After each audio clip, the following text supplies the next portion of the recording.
I'm alive! If that didn't wake you up. Oh boy. Well, I hate to tell you, things didn't quite go the way I expected today, but when do they ever? That seems to be about right. Okay, so I don't know how long this is going to be. My phone wasn't charging for one thing, and a whole bunch of things. The weather was just, it was very hard to get it, but it's finally the humidity and heat is finally calming down. I may be able to take you outside, but it was a very hot day. And trying to get that to change was very hard because it was due to be 100 and something today. So, and I'm not sure how hard it really got. Hey, what's up, Renee? Yeah, so I'm not sure how hot it actually did get. I haven't looked yet, but it was really hot and humid and not the kind of weather you really want to be out in very much. I'm glad I was out yesterday celebrating with, and we did some singing and we had salads, sort of a salad potluck. Hey, Marilena. Oh, Marilena. Oh, Marilena. La, la, la, la. Let's see. I always sing that. I don't know why I sing that silly song. Um, a South African sister. How you doing down there? I hope you're not freezing your pants off. We're having like really hot weather and steam. It's basically steam out there, and that's okay. I mean, in a way, it's okay because the crops are going to grow like heck, and we need that. The farmers are going to be happy. We're getting a lot of hot, humid weather is fine for plants, but it's not that happy for us. So, it's just we're all going ha ha ha, like, but fertility. It's a time of fertility. It's supposed to be growing things. Denali, Denali, hello, Denali. Oh, how you doing? Um, so I can't get to my drum. Can't get to my singing bowl. Can't get to my guitar. It's all buried. My helper hurt herself and didn't have the time, or, well, actually, didn't have the ability to help me dig it out for tonight. I am sorry. I'm going to have to postpone probably the music until this weekend, maybe. Um, so hopefully, I'll be able to do that this weekend, like Sunday or Monday, hopefully Sunday. Um, but she came in with an injury and was saying, I don't know if you're going to have to call the office and see if you can get another helper. I said, well, let me see it. And she screwed up her knee. And we put pain cream on it and we wrapped it. And my neighbor helped contribute an ace bandage and we got her all fixed up. And she was walking, and we ended up walking across the street to the potluck together. Kind of gimpy, but we did it. So, she's like, oh, apparently she's not injured herself in years, like since she was a kid, but somehow she managed to injure herself.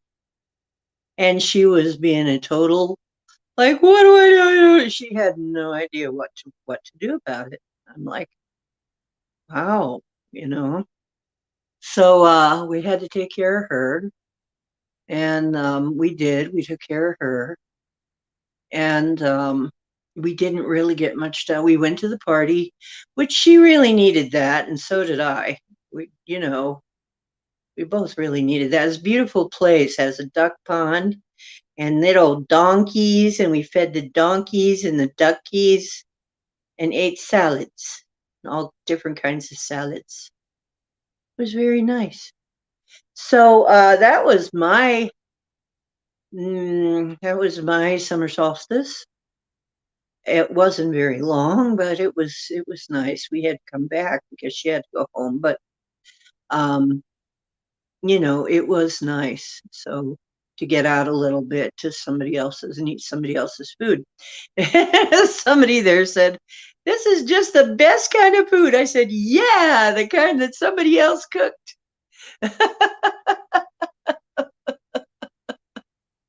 uh, yeah, this is the best kind.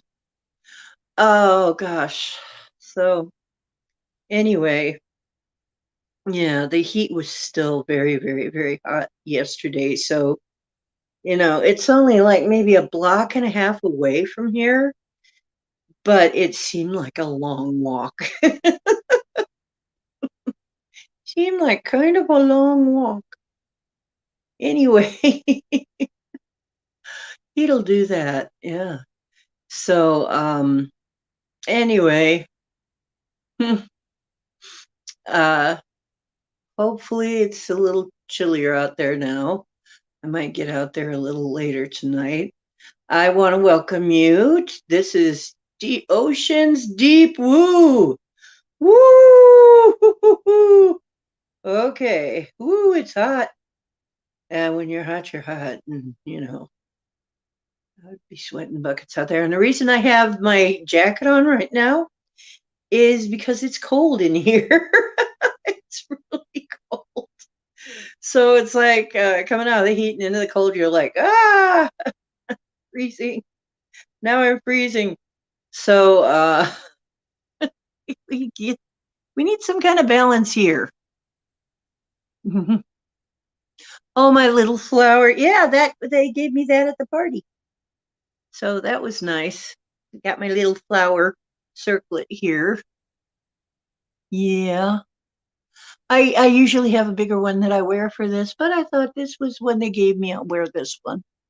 So anyway, so um, I had a vision, and I want to relate a couple of them actually, but one of them was a while ago.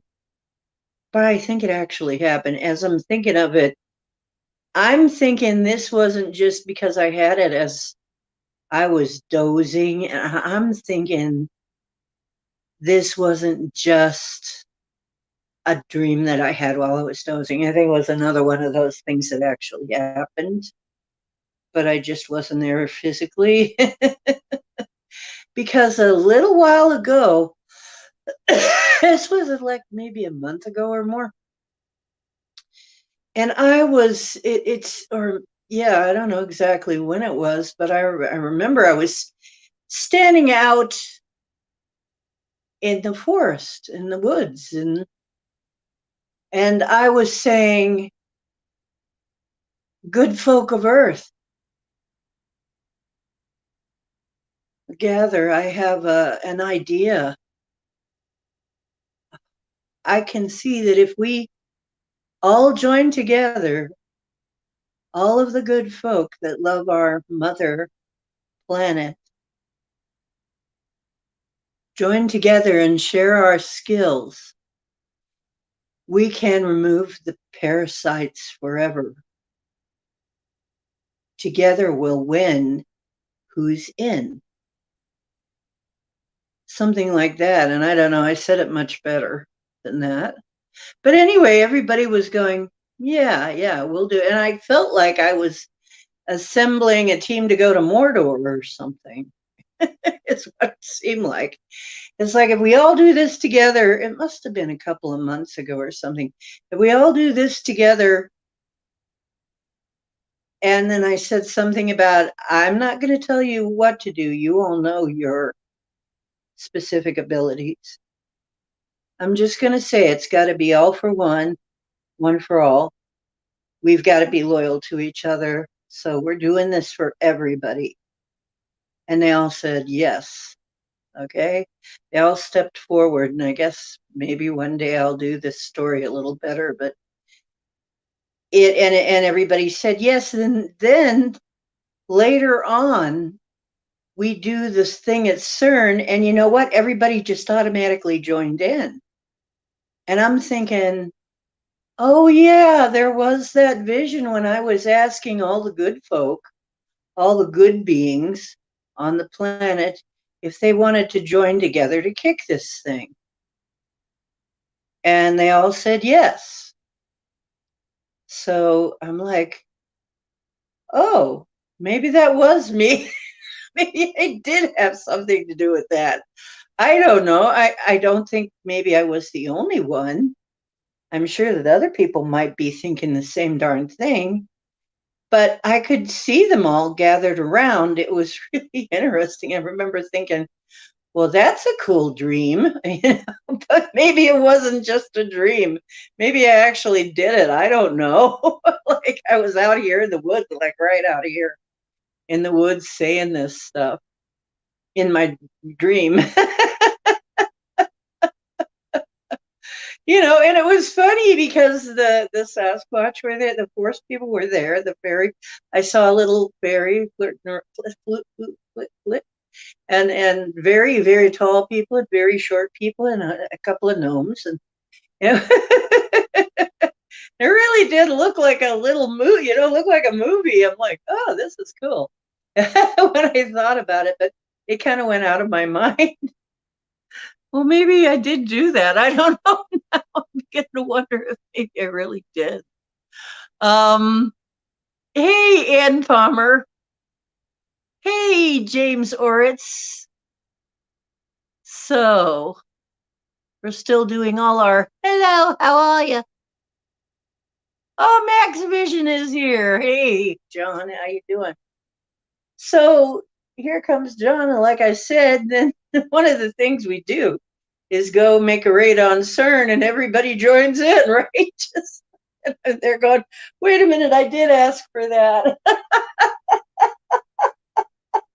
I know I wasn't the only one, though. I mean, there's got to be probably most of you guys were thinking, you know.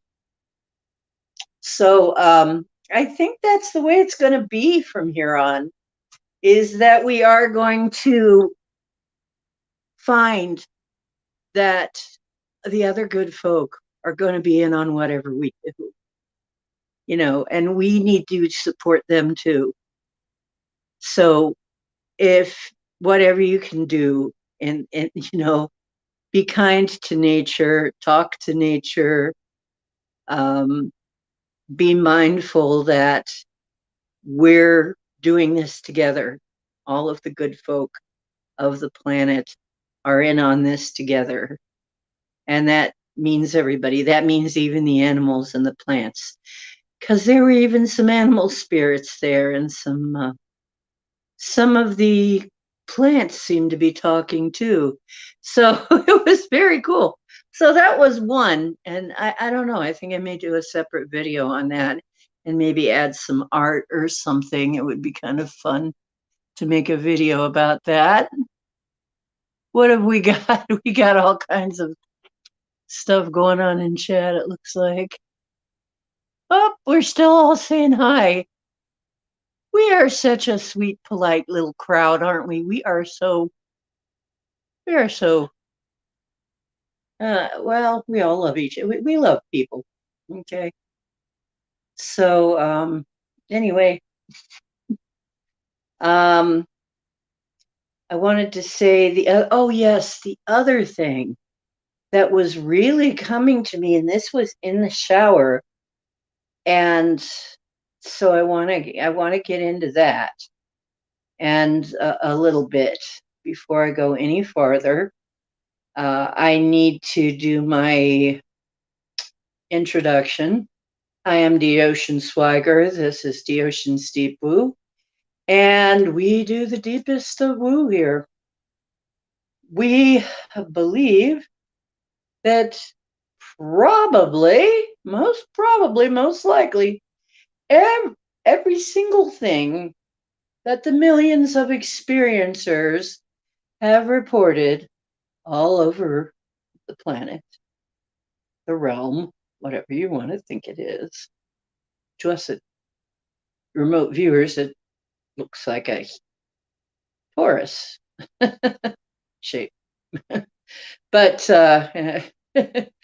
but you know, everybody reports this stuff all over the world, and there's tons of people. You got to realize there's tons of people that aren't reporting it.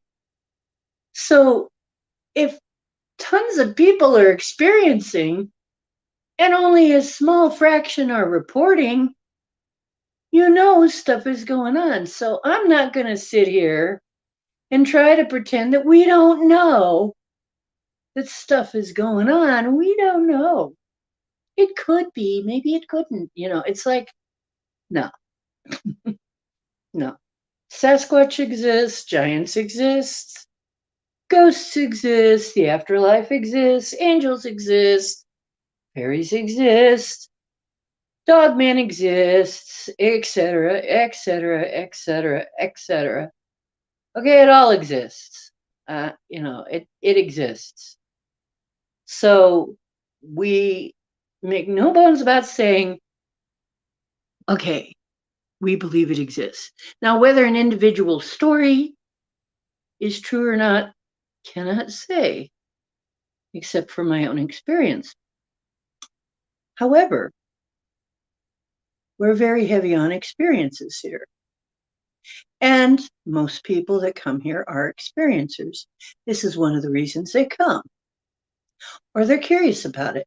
And if you're curious about it, it's because, know it or not, you probably had an experience and you may not even realize it.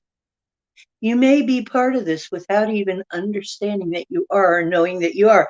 You just know you're very interested in it somehow. It's very interesting to you. That happens to people who have experienced, but they may not know it consciously. Okay? Because for a long time, oopsie, oh, my expert camera work. For a long time, even though I had decided something was going on when I was very young, I had to put that aside and pretend like nothing was going on. And a lot of people have to do that. A lot of people, cannot just come up and say or talk about it. Some people have nobody to talk to.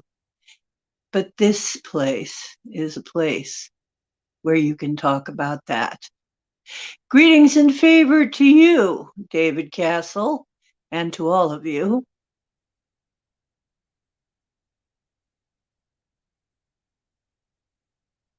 Yes.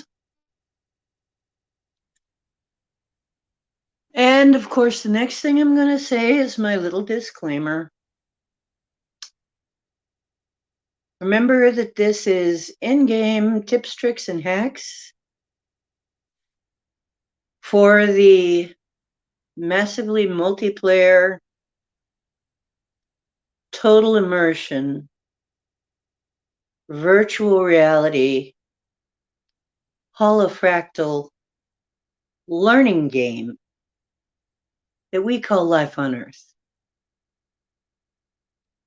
Otherwise known, as some people's vernacular, as the Matrix. So this has nothing to do with real life, which apparently takes place out of the Matrix. So now we can talk about anything pretty safely.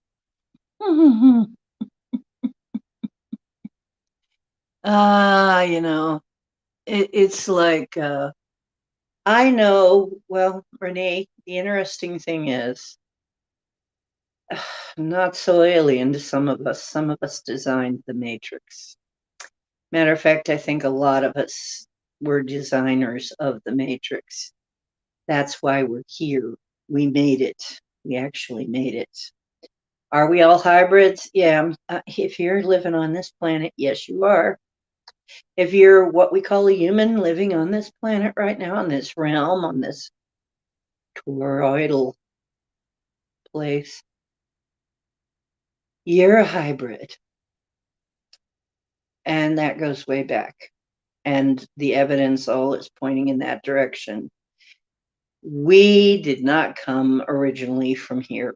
Maybe part of the family tree did, but there's more than a 50% chance. As a matter of fact, it's more like 90% chance that the missing link was an ET or more ETs or a lot of ETs. Actually, it seems like there were multiple. And I'm no longer the only person getting that, okay? Loads of people are getting that message.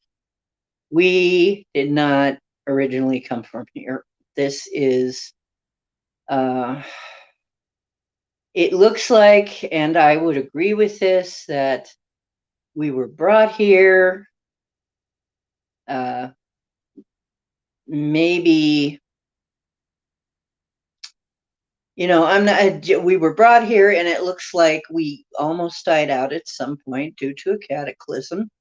And then more were brought here that maybe could survive it a little better, that were maybe, had a little different skills or whatever. But for a long time, it was very nice here. It was idyllic.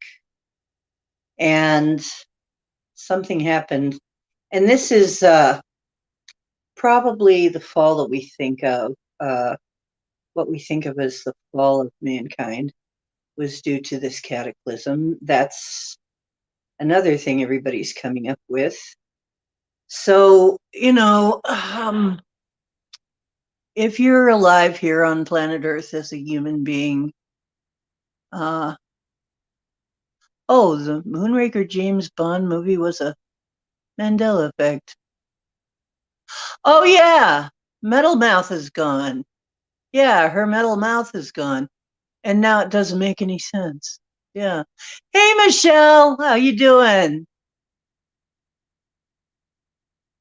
Right, makes no sense now.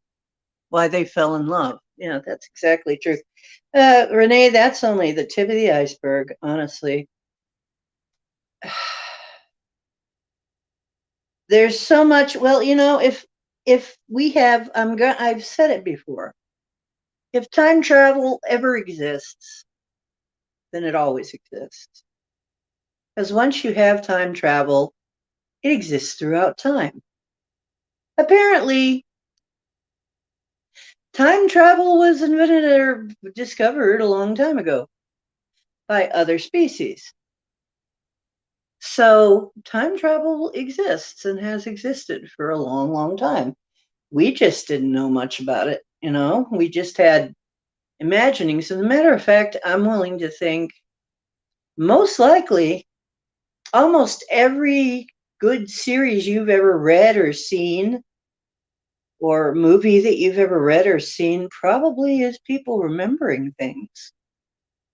Because honestly, I know when I was writing, it was almost like I was remembering it, what I was writing, instead of writing it, instead of coming up with anything new. It was like I was remembering it, kind of like it was there. Like I'm thinking, well, why was that? Why this? Why that? And it was, and then the answer would be, oh yeah, because of this. It was like I was thinking back on it.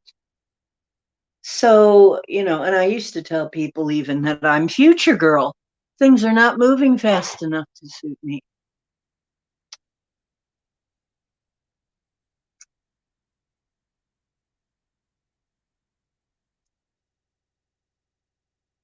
Okay, Renee Cruz says original Earth died in a black hole in 2012 when Sally Fields went to visit her brother, who's a scientist at CERN, and went into a super large hadron collider. We're now in a parallel Earth simulation.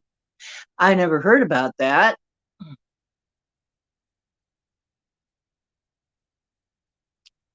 Um,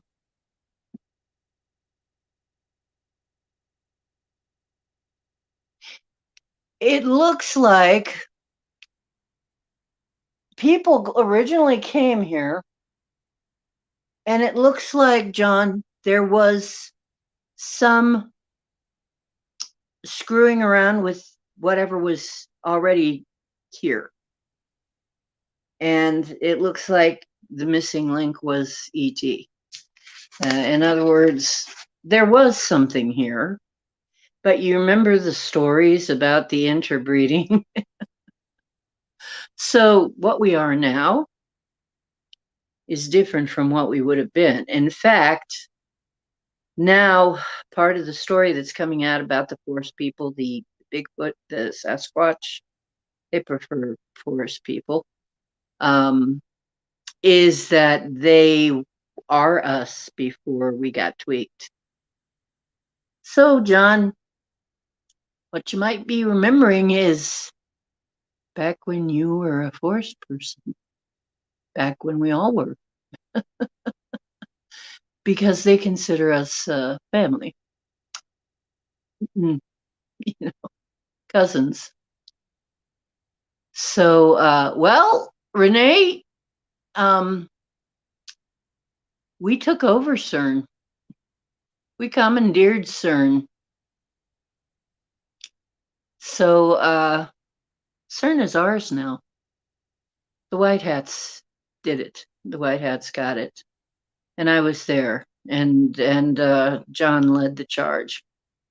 So we took over CERN. No more worries about CERN. So, oh, she said this on David Letterman.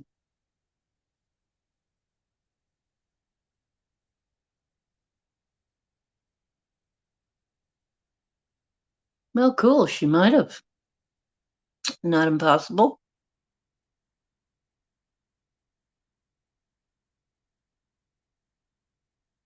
Yeah. So, hey, Circle K, we're having a party. Everybody's twisting. We're having a party. It's raining again. Marilena says it's raining again. Oh, cool. Well, you're welcome, Marilena. I sent some rain. I told you I was going to do that, remember? On the one show? I said, when you came on, I said, how about if we start greening that desert up? Didn't take very long, did it? Before you got some rain. You're an intergalactic being. Be happy you're not from the Perseid Nebula. Those beings from there are really strange. Well, they probably think we are too. Sir, and Max Vision says CERN has been running at its highest levels ever since this past week. The theory that they may not be able to shut it down might come true. And Renee is still worried about the bears. The Berenstein, the Berenstein or the Berenstein or whatever, Franken Berenstein, whatever's. Yeah, there's so much, Renee. Oh, there's even so much. The one that I gotta say really shook me up, and I don't know why. Oh, yeah, I do know why. Because it was part of my childhood. It was part of my childhood. The one that really shook me up for some reason was that Ed McMahon never had anything to do with Publishers Clearinghouse. I grew up watching that commercial come on and Ed McMahon handing checks, great big huge checks. It's permanently emblazoned in my mind. Because at first everybody wanted that to happen, and we realized it was some kind of a big hoax, some kind of a big, come on, some kind of a, your chances were like infinitesimal. But at first it was a really big deal, and Ed McMahon was a spokesperson. Now they're saying he never was, that he was never associated with it. And I'm like, that's freaking impossible. Okay. So But for me, you've got to understand, Renee, I've been in multiple other realities, other versions. Okay, I'll tell you another one, a personal one. So we had gone down to New Orleans, and when we came back, time was off. And we, at first, and our minds were trying to come up with some logical reason, right? Oh, well, New Orleans is like an hour off or something from us. And we're like, oh, yeah, that must be it. But it was off in the wrong direction. Time was off in the wrong direction. And we had hurried up to come back to go to this party, this costume party, because this was around Halloween, which is when these things used to happen. Around Halloween, it was in the fall and in the spring that the changes would take place. So we hurry home to get to this party. We're talking about what we're going to wear, me and my friend. And we get home to his place anyway. And lo and behold, we call her up. We say, what time is that party? What party? The Halloween party. What Halloween party? Somebody's having a Halloween party? Why didn't they tell me? It's like, no, you're not having a Halloween party? No. What gave you that idea? Well, you did. You told us you were having this Halloween party. We're getting dressed for it. And she's like, I'm not having one. We're so confused. Did we miss it? No, I'm not having one this year. No, we just looked at each other like, you remember it, don't you? But we didn't say anything. But it's like we just looked at each other like, what were we talking about the whole trip? We mentioned it several times during the trip. It was just gone. Another time, see, I have to be careful because I was going through this a lot. I remember one time, and it had to do with Halloween again. I remember telling somebody, yes, that poison ivy costume that so and so wore. Wow, that was great. And they looked at me like, who, what? Apparently nobody was dressed like that. The person had dressed as a Borg instead.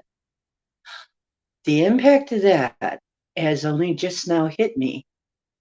Poison ivy being kind of a naturey villain, the Borg being technological.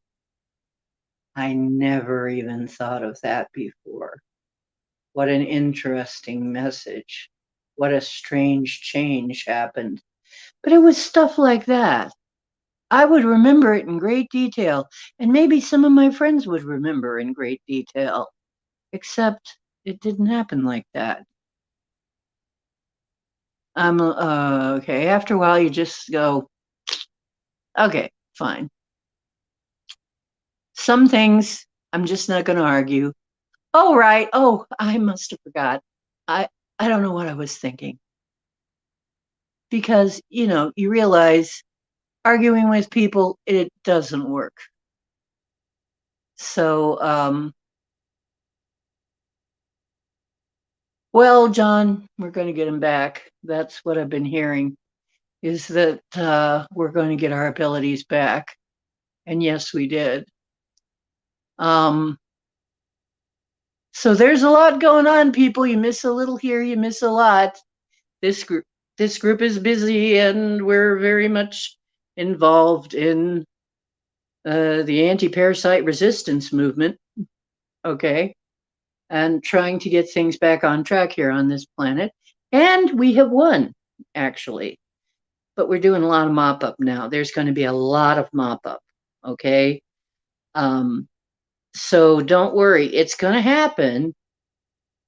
We're getting there. But and that leads into the next thing I want to tell you about, which is the vision I had in the. Wait a minute, we're in the year 2020.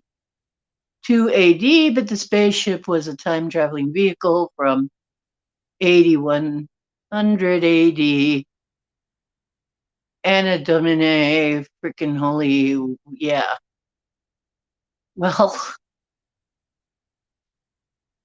okay, there's so much to unpack. There's so much going on here, and we're all kind of all over the place. I can see this is going to be an interesting Oh, gosh. Flashy thing.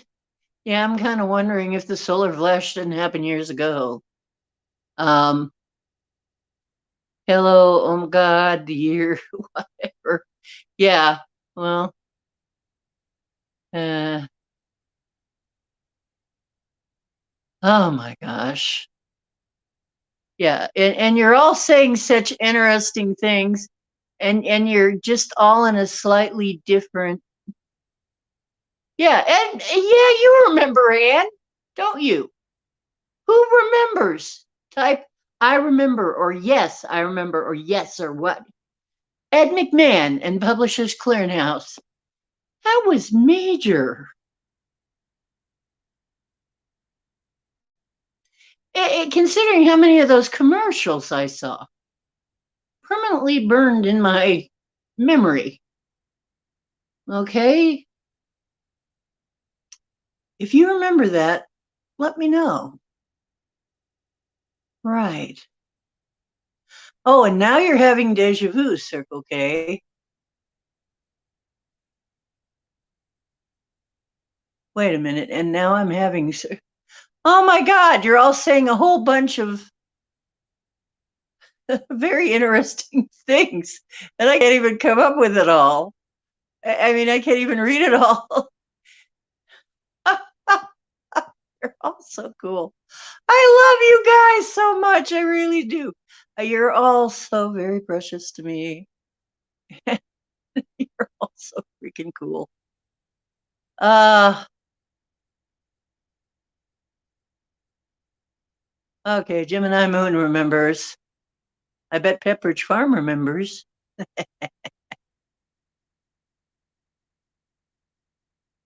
Okay. Hey, Drake. How you doing? You remember Ed McMahon, Publishers Clearinghouse. Yeah. God, that was so weird. That was the weirdest one. I mean, it was just so dissonant. But I had a lot of smaller ones. I mean, I had a lot of them where buildings appeared and disappeared. And I mean, there was no such thing as a Starvin' Marvin complex, although there was, and then there was. Starvin' Marvin was just one of those little convenience things you'd find at a gas station. It was never a complex, except things changed. And all of a sudden, my little truck stop that I always stopped at on the way to Columbus turned into a Starvin' Marvin complex. I didn't even recognize the place hardly. I had to double check to make sure I was in the right stop. But I was. It was the Lodi stop. I'm like, this was never here. I walk in, they have a gift shop. I never had a gift shop. They never had places to take a shower and watch TV. And I said, hey, this is a pretty cool complex. When did this get built? And she said, oh, it's been about 7 years. 7? Well, the significance of the number was not lost on me, but it was never there before. It started, yeah. it it it started with coffee. I'm not even going to go into that story. It's all crazy. But it was small things at first that changed. And then it got bigger. So this has been going on for me for years before anyone even had knew what to call this. Okay. So somehow for me, it's been happening for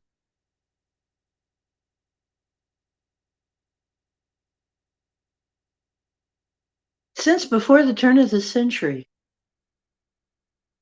So yeah, this was happening way back after, and it started happening first, some small things, but it started happening after I had my near death experience, what they call a near death experience. After that, it seemed like there were at first some things, some little things, and then there were more things, and pretty soon it was happening pretty regularly every year, at least a couple times a year or more. And I'm like, what the heck? At first, and I'm afraid to say, it got to where I was afraid to say anything because it might be entirely different from what somebody else remembered. And I'd look like I was actually from another planet or crazy or something. And maybe I am from another planet. But anyway, that's beside the point. Um, so, who else is here? Did anybody come in that I didn't see? If so, hello, and I'll notice sooner or later that you came in. So, yeah, this has been going on, although not everybody could see it. I have a funny feeling that we have a see. It really taught me something, though. We have the ability to tune it out. We have the ability. Our mind has a certain plasticity, and we can actually experience things, and then our mind will try and come up with an explanation for it. And it's a sort of a plasticity of memory. Um, and people do this all the time. They remember things according to their own filters, their own beliefs, their own needs. They need to remember it a certain way, and so that's the way they remember it. Uh, there's all kinds of reasons for this, but it is an ability we have, and in our minds, we change reality. And to us, that is the reality. Although maybe to other people, they didn't experience it quite like that. And I'm sure that is the basis of a whole lot of arguments, you know? No, it went like this. No, it was like that. No, it went like this. No, it went like that. Well, at some point, it probably went both ways or even maybe other ways, and you just didn't see it. Oh, you're at a red light. Red light. Doo, doo, doo, doo, doo, doo. Yeah, Circle K, you got it. I am from the ancient future. How did you know I used to say that? I used to say something like that. I said, either I'm from the future, I'm from far enough in the past that it looks like the future. But I kept feeling that I was from the future. I mean, I called myself Future Girl for a long time. I think what happened, it looks like what happened is we noticed that something was going wrong in this matrix because it wasn't supposed to be like this. It wasn't supposed to be inverted. And we had to go into the matrix and through time in order to fix it. And that's what some of us exactly are doing. First, we had to figure out what the problem was. And I remember part of my time here was trying to figure out what the heck happened and reporting back and sending back evidence and pictures in my head and stuff. And I remember even telling somebody that and saying, oh, yes, well, we've got some problems. And then I remember somebody else telling me, I think things here are working just fine. And I'm pretty sure that that was one of the agents of the other guys. And yeah, it was working out just fine for them. But you don't know how dangerous this game was I was playing. I couldn't even remember everything because if I remembered everything, I would be made to forget it, first of all. I know, I mean, I remember things like telling people about my experiences with UFOs and aliens and, people and, from other places and so on. And I remember telling them all about it, but I don't remember what happened in that instant. I mean, I remember telling other people the story, but I don't remember the story anymore, which means I've been made to forget.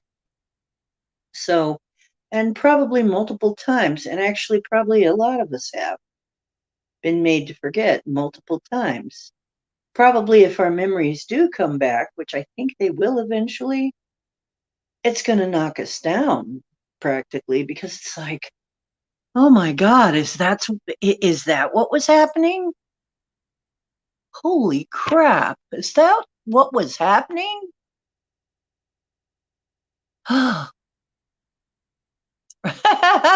Marilyn, you think the flock of seagulls?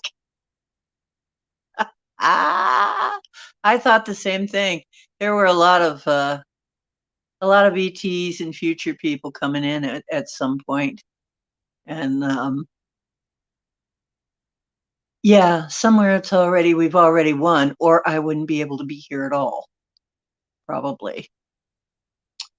I mean, if we'd lost, would I have been able to even come here? About enjoying the last summer, because was not going to be another summer like it for a while. Now we know what they meant. Okay, you know what? Whoa, it's not what I meant to do. I meant to do this. Hang on.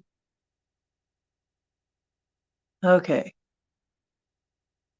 here you go, my friends.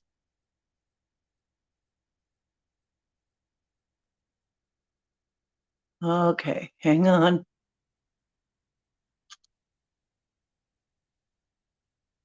I figured this out.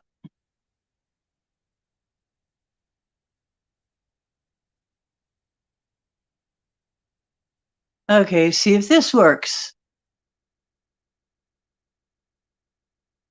Now, you all have something interesting to say. I'm giving you your chance to say it on my show.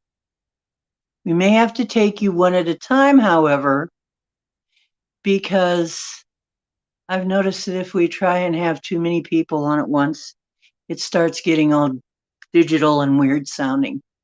So it doesn't really handle it very well.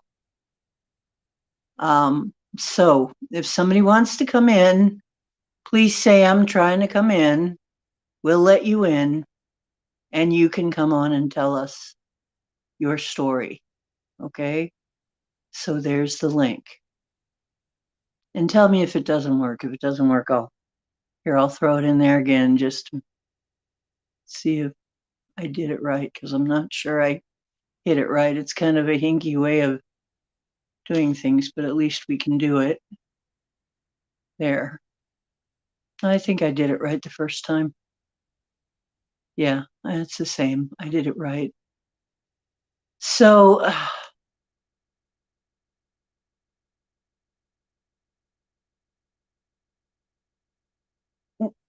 Gemini, I'm trying to think what you mean by that. Well, you mean because it's very hot? Do you mean because we are okay? I'm at a loss. Which I know that it's not a summer like we're used to. Not going to be summer like we're used to so far. In so many ways, for me, it's certainly not. Um, but yeah, they did say. Well, Gemini's right. They did say last summer. enjoy this summer because uh, there won't be another one like it for a while. Yeah. So they've been right about everything. Now, I just heard something today and I've got to find it again because I got interrupted and it went away and I couldn't find the again video again. But it was about a place called Blind Frog Ranch. And the story he was telling was pretty wild. The guy comes from Texas, but this is taking place, I guess, in Utah. Guys, if this is true, I'm going to check this out. We need to have a meeting in Utah. It looks like Utah got shit going on, baby. Some pretty cool shit. So, if this story is true, and this guy was so trepidatious about trying to tell it, I can only guess that there has to be some truth in there because of the way he was telling it. He was so confused. He said, if you would have told me that I'd be standing up here telling a story like this, in Texas, we'd be saying, oh, yeah, that's bullshit. And Denali can probably go. He says, I don't understand any of this because in Texas, the shit is real. But he kept apologizing for, pardon my French, but in Texas, things make sense. And things weren't making any sense here.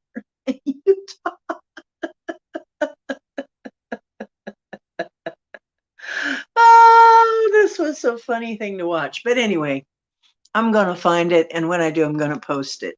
Okay. I'm going to track it down. And when I find that, I'm going to post it over in our MeWe group. Okay. MeWe.com, MEWE.com, Galactic Woo Crew. And if for some reason you don't get in there right away, you have to answer a question. That's just to keep trolls out. But just as long as you answer, you get in. So, that's just to prove you're not a bot. But there's also Woo Crew Lounge. You can also go there and get it, and see who's members and like get a hold of us there.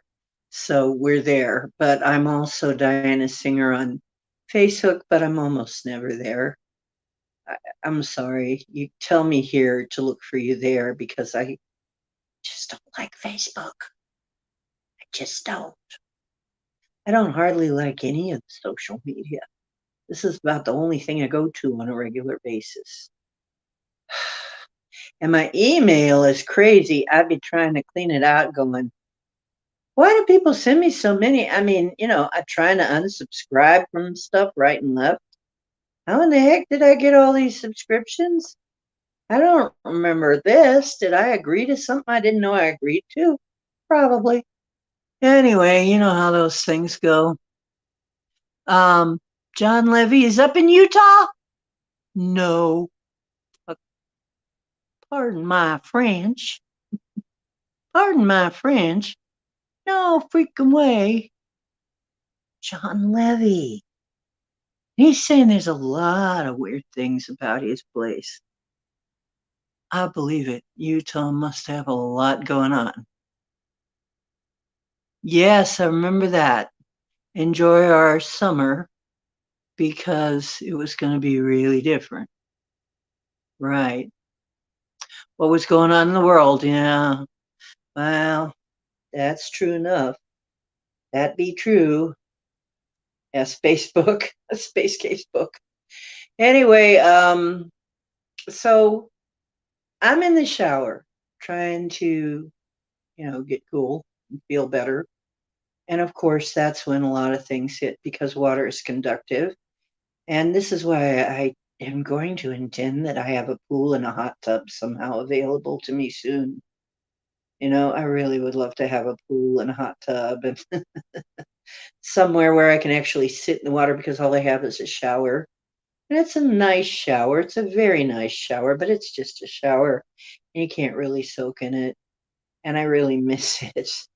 I thought I could get by, but I really miss it, uh, immersing my body in water. I just miss it so much. So I'm there. And actually, I told Jim and I about this.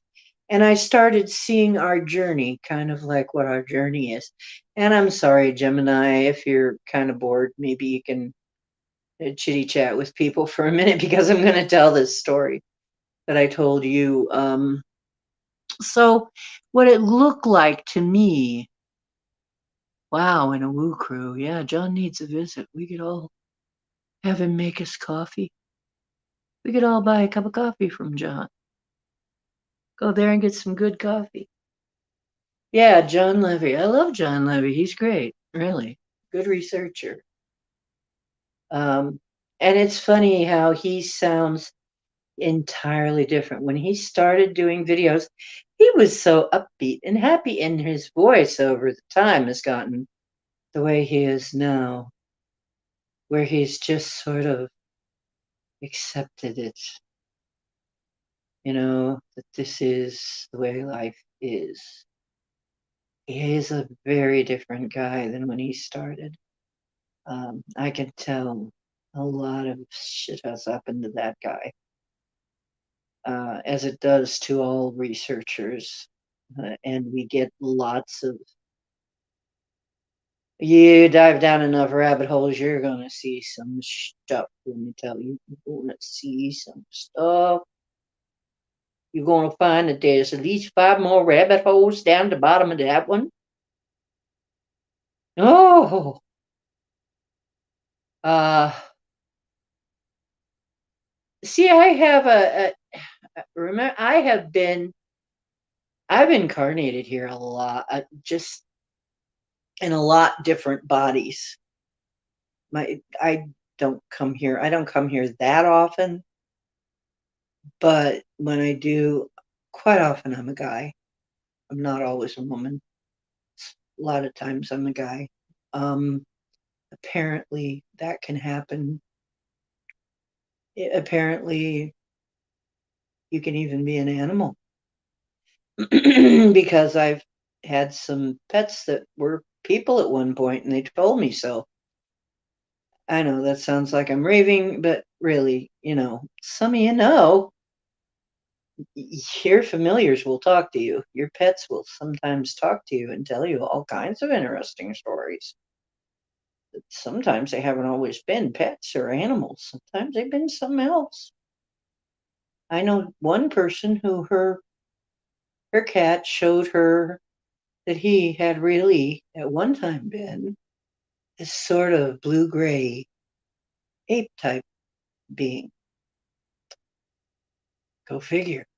Uh, Sort of a monkey type or ape type. She wasn't quite sure, and that's what he had been. He wasn't even anything that lived here before. That was interesting, huh? Yeah, he makes me laugh. John is funny.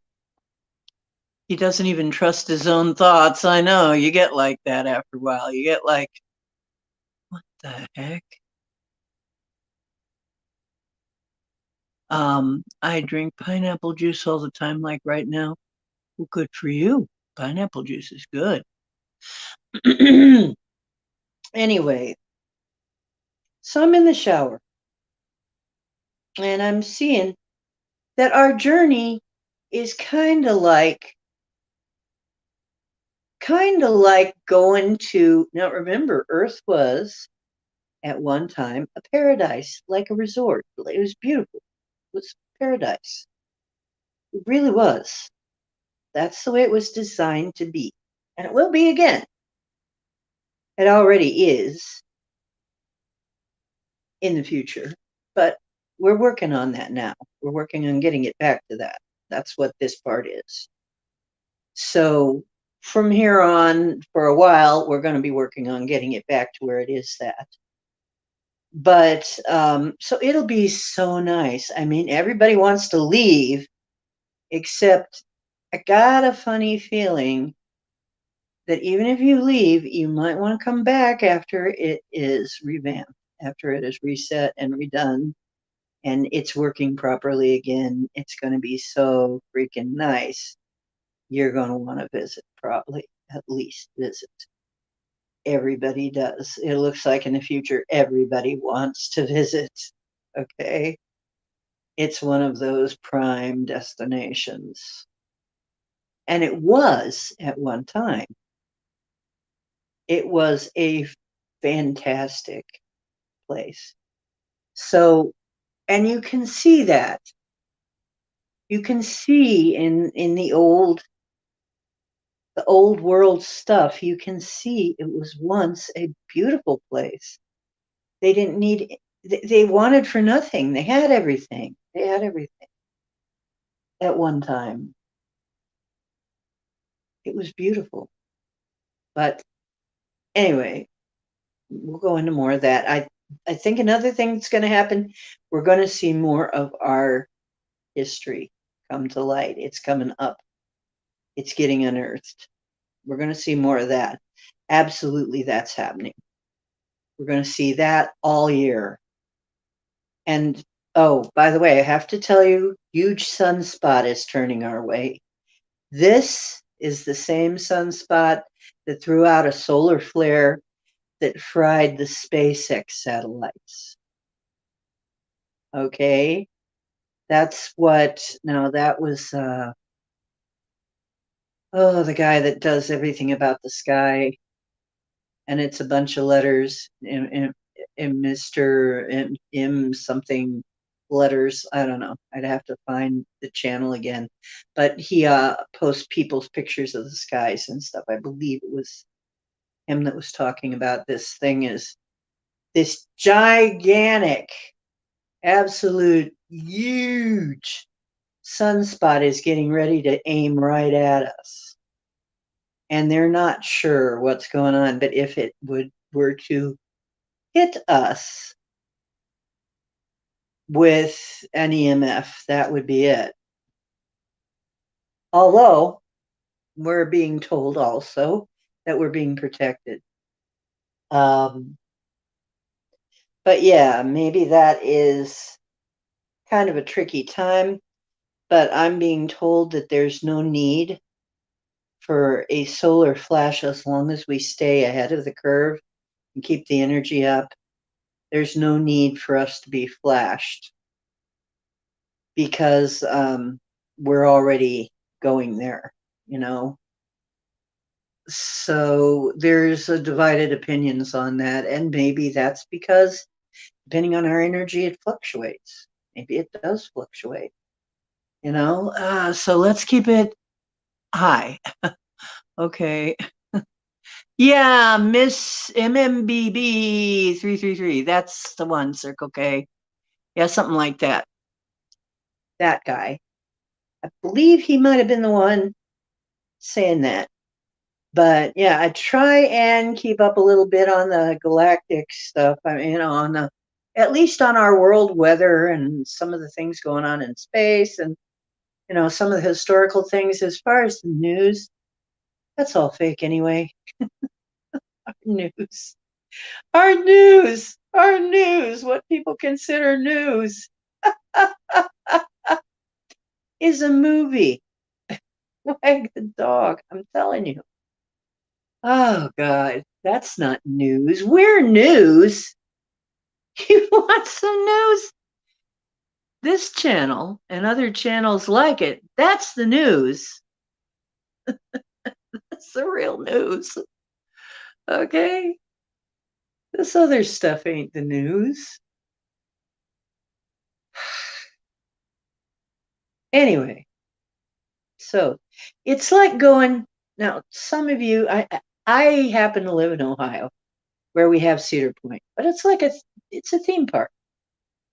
And when you go to a theme park, this is the way it was, and it kind of reminded me of this. Our travel is like you'd start up that way and you're heading that way. You're going to the theme park. And as a kid, you're so excited. Oh, but it's such a long trip to get there. it's a long drive and you know that it's going to be a while. You got to get packed up and yada, yada, yada, yada. You got to make sure you take what you need because it's a long trip and you're going to be there all day. And so you need to take stuff you're going to need for the day and, et cetera. How do I dress and blah, blah, blah. And you got to get all ready for it. Okay, that's one phase. Then the next phase is getting there, right? So you're trying to follow a map or GPS and you're trying to make sure you're in the right lane and you're trying to make sure you stay in the right lane, somebody doesn't cut you off. Maybe you get behind some slow moving traffic. Yeah, yada yada yada, right? And then you start seeing signs that say where you're going. And you see, oh yes, we are going that way. Okay, yes, we're going the right way. It's over here. Okay, we're going. Then you see signs that say this exit. Okay, then you go down that way. And then you see signs that say another sign maybe that says turn here, and you do. And then you start seeing signs that say 3.5, 7 miles, 3.5 miles, whatever. And you're going, okay, we're getting there, and the kids are all going, are we there yet? Are we there yet? Are we there yet? And that's the way it is when you're a kid. Are we there yet? Are we there? Okay. So then we're going through that, and then we go into the phase where we know we're on the edge of it, but we can't see it yet, but it's right up there. And now we're getting really excited. It was kind of boring for a while. We just kind of were plodding through it, but now we're getting excited because we know we're in that lane to go right there. And so we head on down that lane. Finally, you'd get to a sign. It wasn't a big sign, but it said the park's name, like Cedar Point or something. You'd see a sign. It's like, okay, we're getting there. We're on the edge, and you're on the edge of the property, right? So now you're really getting excited. You go a little farther down. You got to hit the parking lot. Okay. You're going to hit the parking lot. The parking lot is where you got to decide what you're taking into the park. But mostly you have to leave your car and a lot of your stuff outside. You can't take it in there. So you're trying to figure out which essential things you need to keep and which things you need to leave in the car. So you do that for a little while, then finally, and as a kid, this all seems to take forever. Finally, you start walking towards that entrance. Then you see the big sign. Whoa, we're here. And as a kid, you want to run ahead of your family and just run in there and start having fun. But no, you got to stay with your family. It's a thing you do. You got to wait for them. Everybody goes. Everybody's got to go. Okay, fine. And you're there, but you're really inside. You're hopping around and wanting to run up there, and you got to wait in line a little bit usually. And then finally you enter the park. And there's all kinds of things that happen after that. But our journey is kind of like that. I'm using this as an analogy because if you think about it, it is kind of like that. Some of us have already hit that mark where it says, we're at the park. We're there. We're at the edge of the property. We hit the boundary. We're there. Some of us are maybe to the parking lot stage. Some of us maybe have made it to the entrance. Some of us are still on the road. It doesn't matter. We're all going there. Okay? We're going at our own speeds. Now, what a solar flash would do would be teleport everybody suddenly inside the park. Which, well, that would be kind of cool in a way.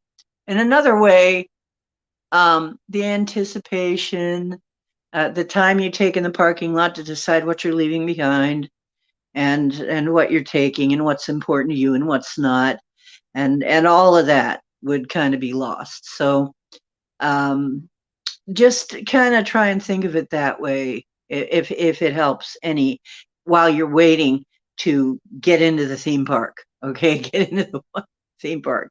If you wanted to like run up there like a kid and get into the, I know we all are, right? Because inside we're kids. So we're all kids waiting to get to the theme park. When's the fun start? When's the party start? So that's the way it's going to be, I think. I think it's going to be a lot like that. Okay. So, yeah, John is pretty funny. What did John say that was so funny? I got to go back to it. Ah, okay. Okay. He drinks pineapple juice. That's hilarious. Okay. But no, he does make us all laugh over there. Um, Anchor what? You've got Anchor what? Yeah, Circle K's got information about Anchor what? But it was a mechanism. The info is buried in algorithms. Figures. I love things like that. Circle K, want to come on and tell us? You don't have to show your face.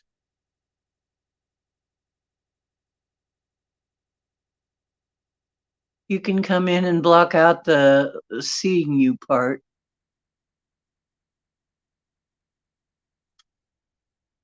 So you don't have to show your picture. All you have to do is click the link.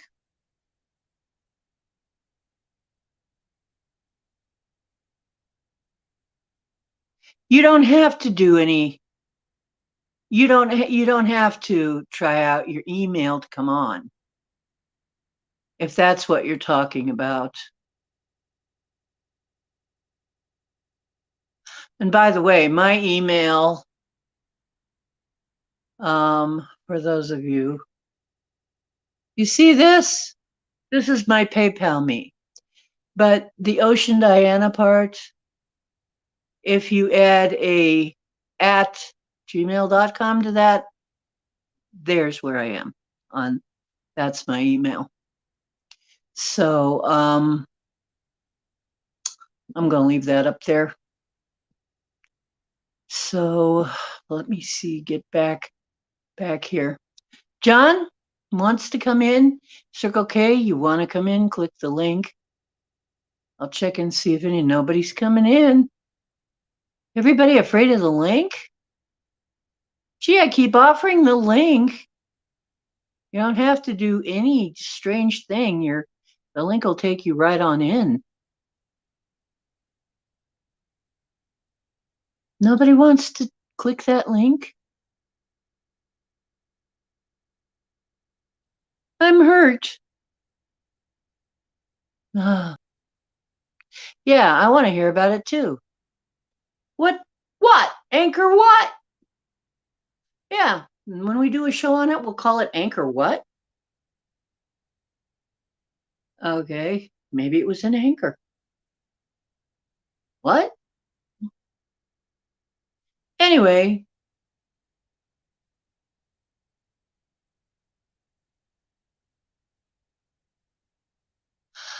all you do is click the link. It doesn't take anything to do that. You just hit the link in chat. You just put your finger on the link and it takes you there. It's magic. It's magic. You touch the link or you put your cursor on it or whatever it is you do. You click the link. It takes you right in.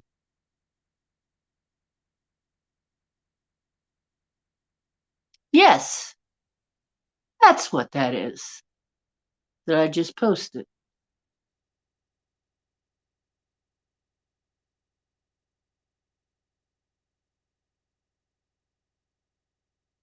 I don't see you in here.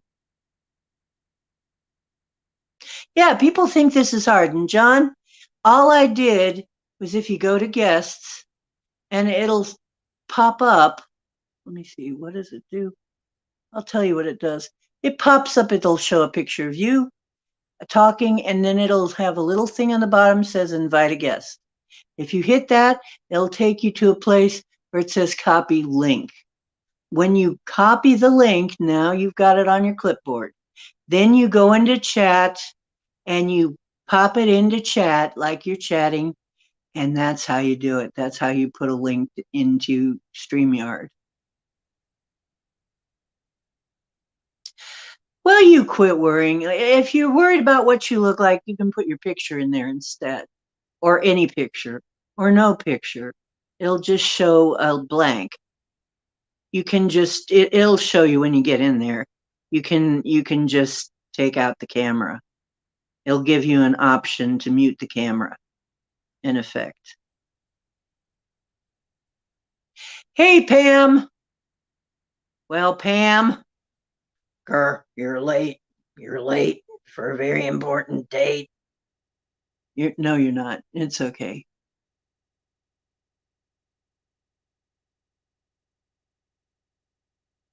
Yeah, you can turn the camera off. You can just turn it off. You don't have to be seen. A lot of people don't want to be seen. It's okay. You can also insert a picture in there so some people have something to look at. Did you do it yet? You didn't do it yet.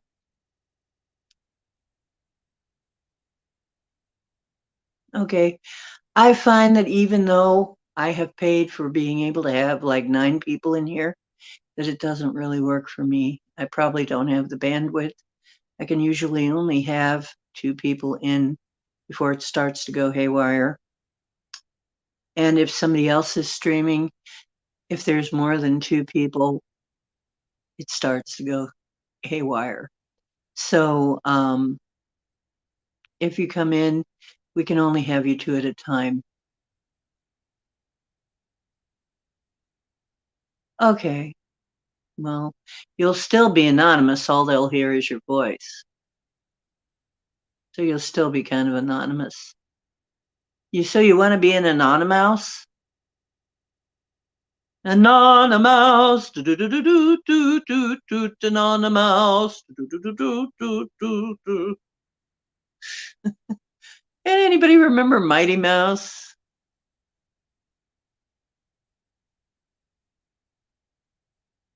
Somebody click the damn link, all right? Okay. Otherwise, I'll just be up here alone doing this. Yeah, we're having a party. Everybody's twisting. Woo-hoo-hoo. I might try a few weird things.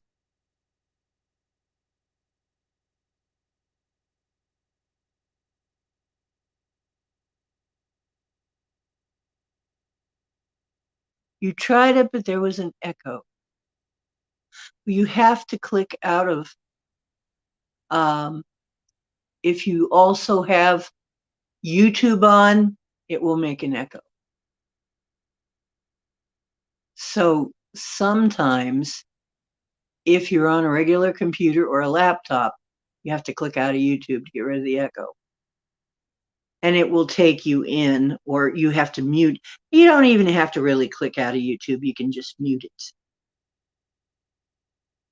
You can just mute YouTube, turn it down, whatever. What, Anchor, what?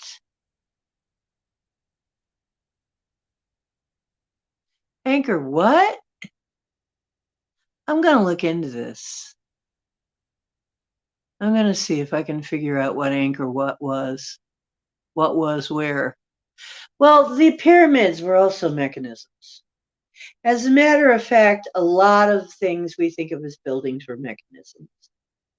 And John Levy was even talking about really the Sutro baths in, Utah. Yes, that's in Utah. Where the Sutro baths were probably actually a water waste treatment plant. People were swimming in the water treatment plant. What had been a water treatment plant. All of these buildings had multiple functions, I think. Why? Because I know that's how I build it, and I know I must have been there. Okay. And how I would build things would be because that's the way I built things. They always have multiple functions. So it probably did something about the vibration to raise the vibration. It probably did something to pump water. It probably or purify water. It probably did something to create energy, useful energy. It probably did something, all of these things. It probably did. Probably most things had multiple uses.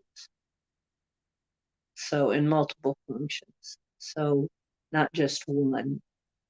But yeah, a lot of people have gotten that feeling from the pyramids is that they were mechanisms. They weren't, a lot of them weren't tombs. They weren't, because the bodies weren't found there. The bodies were found near, but not in most of the time. And so chances are that's right. And because they look like mechanisms too. And actually, more than one psychic has gone in there and gone, yeah, this is a machine, and I wouldn't want to be in here when it was working. I wouldn't want to be in the path of whatever was going through here. Because, I mean, just the way it's built and everything, it looks more like it was designed to be a machine. It was used to retain water during monsoon, and the water even flowed backwards, supposedly. You know, there was a person. Hey, Brandy, how you doing? There, I have a guest. Yay! I am Pam. Wait, where'd you go? There you are. Pam, you should be on. Wait, Can you hear me? now you are. Okay, yay. Hey, Say yay. Oh, Pam is that on. What's up? I'm fumbling fingers today. Hey, just when you come into the studio and you're waiting, don't click the left arrow or it'll take you right out of there. Right. I discovered that. How's Yeah, I'm everybody trying to doing? figure out too. I still have a lot to figure out with StreamYard, especially Yeah. on a phone. Guys, you got to realize it is good to see you, Brandy. Um, you got to realize. Oh, and Mary's here. Mary, hi, Mary. How you doing? Yeah, you got to realize this is not. There's a lot to figure out about this, and if you hit the wrong thing, you've killed the stream. So and I'm doing this on a freaking phone, so it's just a little tiny Yeah. thing. Hit the And right I'm button. and I'm on my phone and YouTube will mute automatically when you go into StreamYard from your phone.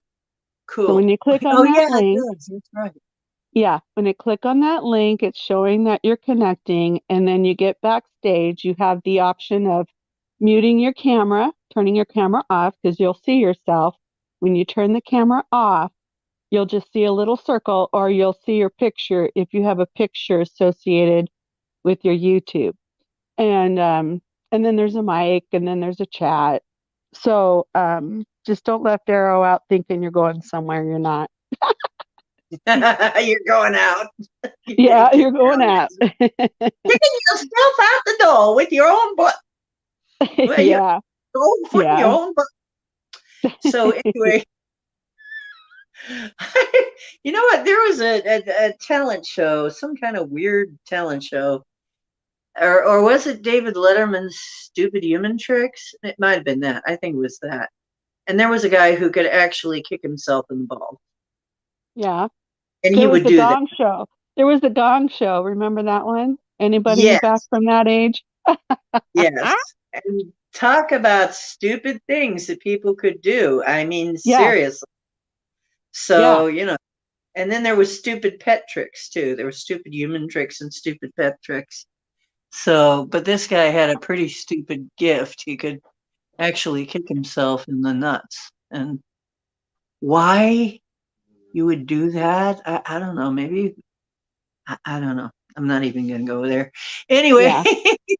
uh, oh, let's see. But remember, I lived back in the time when Tiny Tim happened. And anybody who's ever seen anything about Tiny Tim or heard him knows that Oh, was about a lot of us decided, well, heck, if Tiny Tim can happen, anything could happen, right? yes. Hi, Mary. Mary, I am Pam. Hi, yeah, this is Pam. Pam, I am. So Pam, I am is on. So anyway, Pam, you got anything to tell us? No, Or are you nobody just was keeping me clicking on the, company? yep, there was nobody clicking on the link, so I decided to do it. Well, thank you for being so freaking brave. Since I was late and all, and I've been doing a You're lot one of of my napping. favorite biatches, right? Yeah, I've been doing a lot of napping. Work kicks my butt. I come home and all I want to do is crawl in bed, take a nap. You know what? A lot of us have been feeling that. We've been getting Yeah, that. I'm telling you, it's like we're getting hit with so much energy from the sun. We're getting codes coming in. We're getting all kinds of information blasts and energy blasts coming in, and yeah, it's meant to be good for us. I mean, the sun is actually beneficial and trying to help us. Okay, yes, and yes. nurturing, trying to nurture us. It's been Uh, awfully it's been awfully gray and rainy up here where I am for a while. Very unusual for us. Temperatures 20, 30 degrees below normal. But now, this week, the sun is finally out. And man, you just got to soak it up when you get it. right. Yeah, this week finally the sun is out. I know. And like I said, this great, great big sunspot is aiming right at us, and they're trying to figure out what's going. And we don't know what it's going to do. If it decides to eject coronal mass, well, or let out an EMP pulse, well, everything goes down. Here, you know We what? just The have way to, I look at it, though, it's a party, right? We're having a party. Hey, if if it's true that we get a solar flash or whatever it is, an EMP pulse or whatever, we're going to get fried so fast we won't even feel it, and then suddenly we'll already be at the theme park. We'll just materialize in the theme park. yeah, So, but if not, then we'll all gradually make our way to the theme park. Either way, we're going to this daggone theme park. All right? It doesn't matter how it happens. We're going. But if this were to happen, it'd be so fast you wouldn't even notice. You yes. wouldn't have time to go, ah, even. Yeah, yeah, Really. exactly. You won't even So know. yeah, it might already happen. We don't know. Something like that could have happened already. And it could have, I mean, I think Renee was even talking about we're in an alternate Earth. We wouldn't know. It'd be too fast. It could even happen while you think you're sleeping. You know, what do we know? What do we know? We only we perceive things, right? Uh Circle K wants to change to socially unacceptable. Will you quit? I thought you've learned better. How about inappropriate behavior? Inappropriate. Okay. So anyway, like I was saying, Pam, I wanted to have music. My helper, yeah, as you know, I've emptied my storage unit, which I really needed to do. My helper hurt herself and could not help me dig out my instruments Oh. from under the layers. So I'm going to have to do some excavation in order for me to bring out my instruments. So we could have music, but it's going to be a cappella unless I can figure out how to get karaoke in here with my phone, which I don't know if I can even do that. Yeah, I But don't I guess know. I could try. I don't know if I can even get that, do that because I'd have to. No, I don't think I can because I would have had to cue it up beforehand because the minute I go down and try and look for a song in YouTube, this is going to go down. This stream is going to go down. So I don't think I can even do that from a phone. I'm going to have to do that sometime. We'll have it sometime. We'll have karaoke where you can come and do karaoke, but you're going to have to. We're going to have to do it from my computer. My. I was supposed to get a laptop from somebody. It never happened. It never transpired. But I'm not that surprised. So I don't have a laptop either. Needle drop boxes in the bathroom. Ah! You have a lot of funny Oh, stories? Good. I think I figured out what that means. Oh, God. Oh, dear. oh, 7-Eleven is horrible for drug traffic and all of that and the needles. And I don't go to 7-Eleven anymore. A lot of those places I avoid because you're going to find needles. Whoa. Yes, Brandy, diabetics do need them, but they're responsible with them. They Yeah, know that's how not to the dispose same of them. Yeah. thing. Uh, yeah. I walked out of All right. Walmart one night. Well, that's sobering. Whoa. I walked I out haven't of seen Walmart. those. Huh? I think we Walmart? have a yeah, I'm sorry. I think we have a delay. Yeah, I walked Yes. out of Walmart. I walked out of Walmart one night, walked up to my car with my groceries, and laying there on the ground by my driver's side door was a needle still full of heroin. And so I called security because they have security that drives the parking lot and stuff. And I called them over and I made them dispose of it. I wasn't going to touch it, but I knew not to touch it. I was not going to touch that thing, but I didn't want anybody else to get their hands on it. No, God. Oh, geez. I am kind of glad I don't get very far anymore. I don't have a car. Uh, in a way, no, I'm not going very far, but in a way, I'm kind of glad.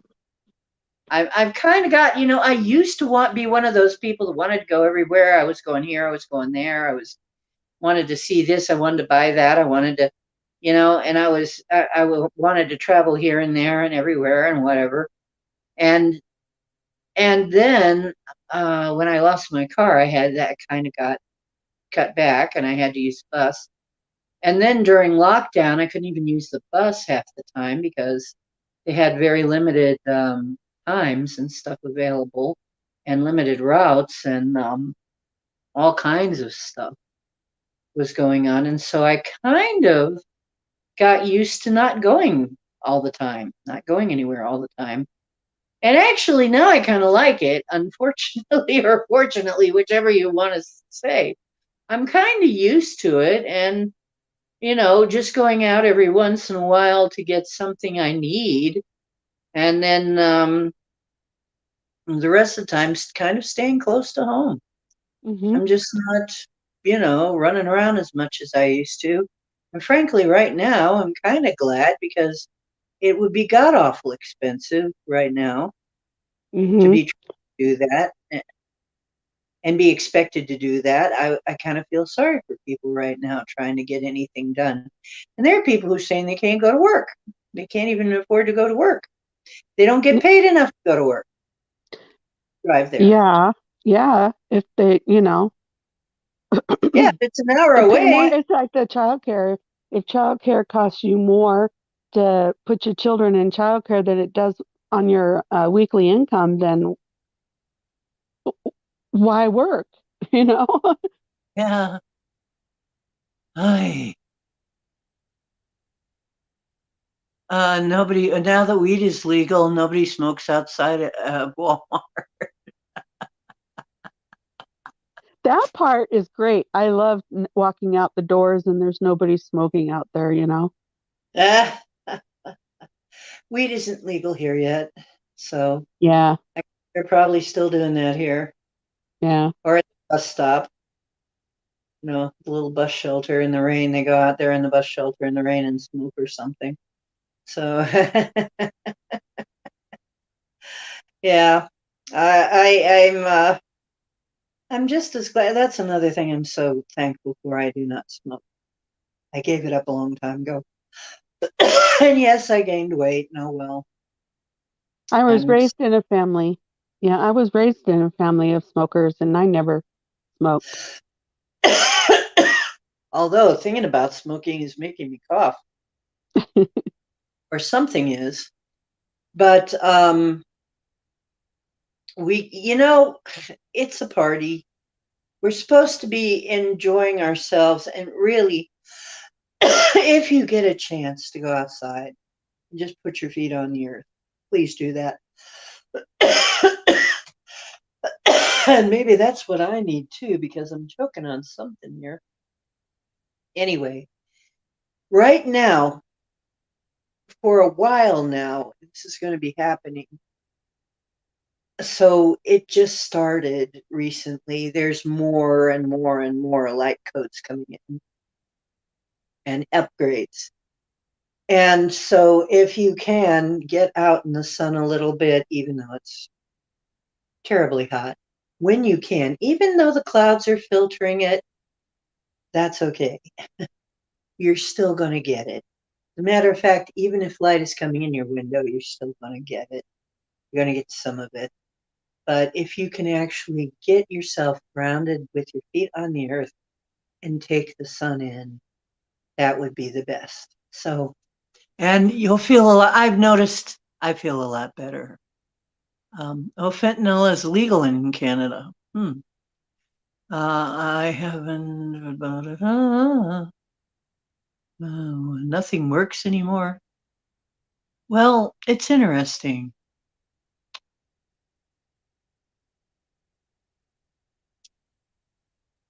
Oh, fentanyl smoke? Don't smoke fentanyl. I don't think. I never heard of anybody smoking it. Yeah, me neither. It's something you either inject or put on as a patch.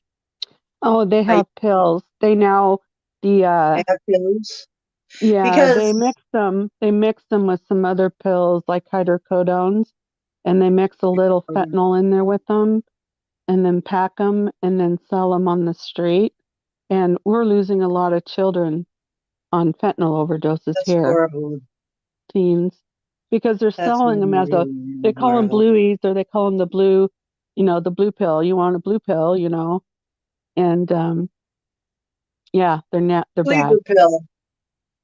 Go Yeah, back to you're right to people sleep, man. who Good. can't handle the red pill. Oh my God. And I used to say, we're all out of blue pills, folks.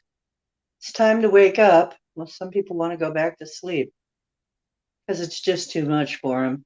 And we got to really realize that and be kind because honestly, it's hard sometimes, really. It's hard.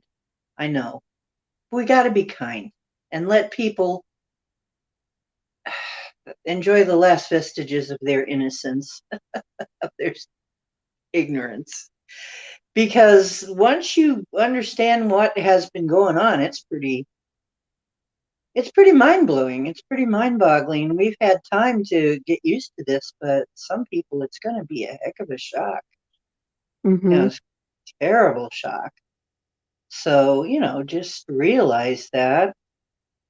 Um, does anybody want to hear some music? Does anybody want to hear some singing?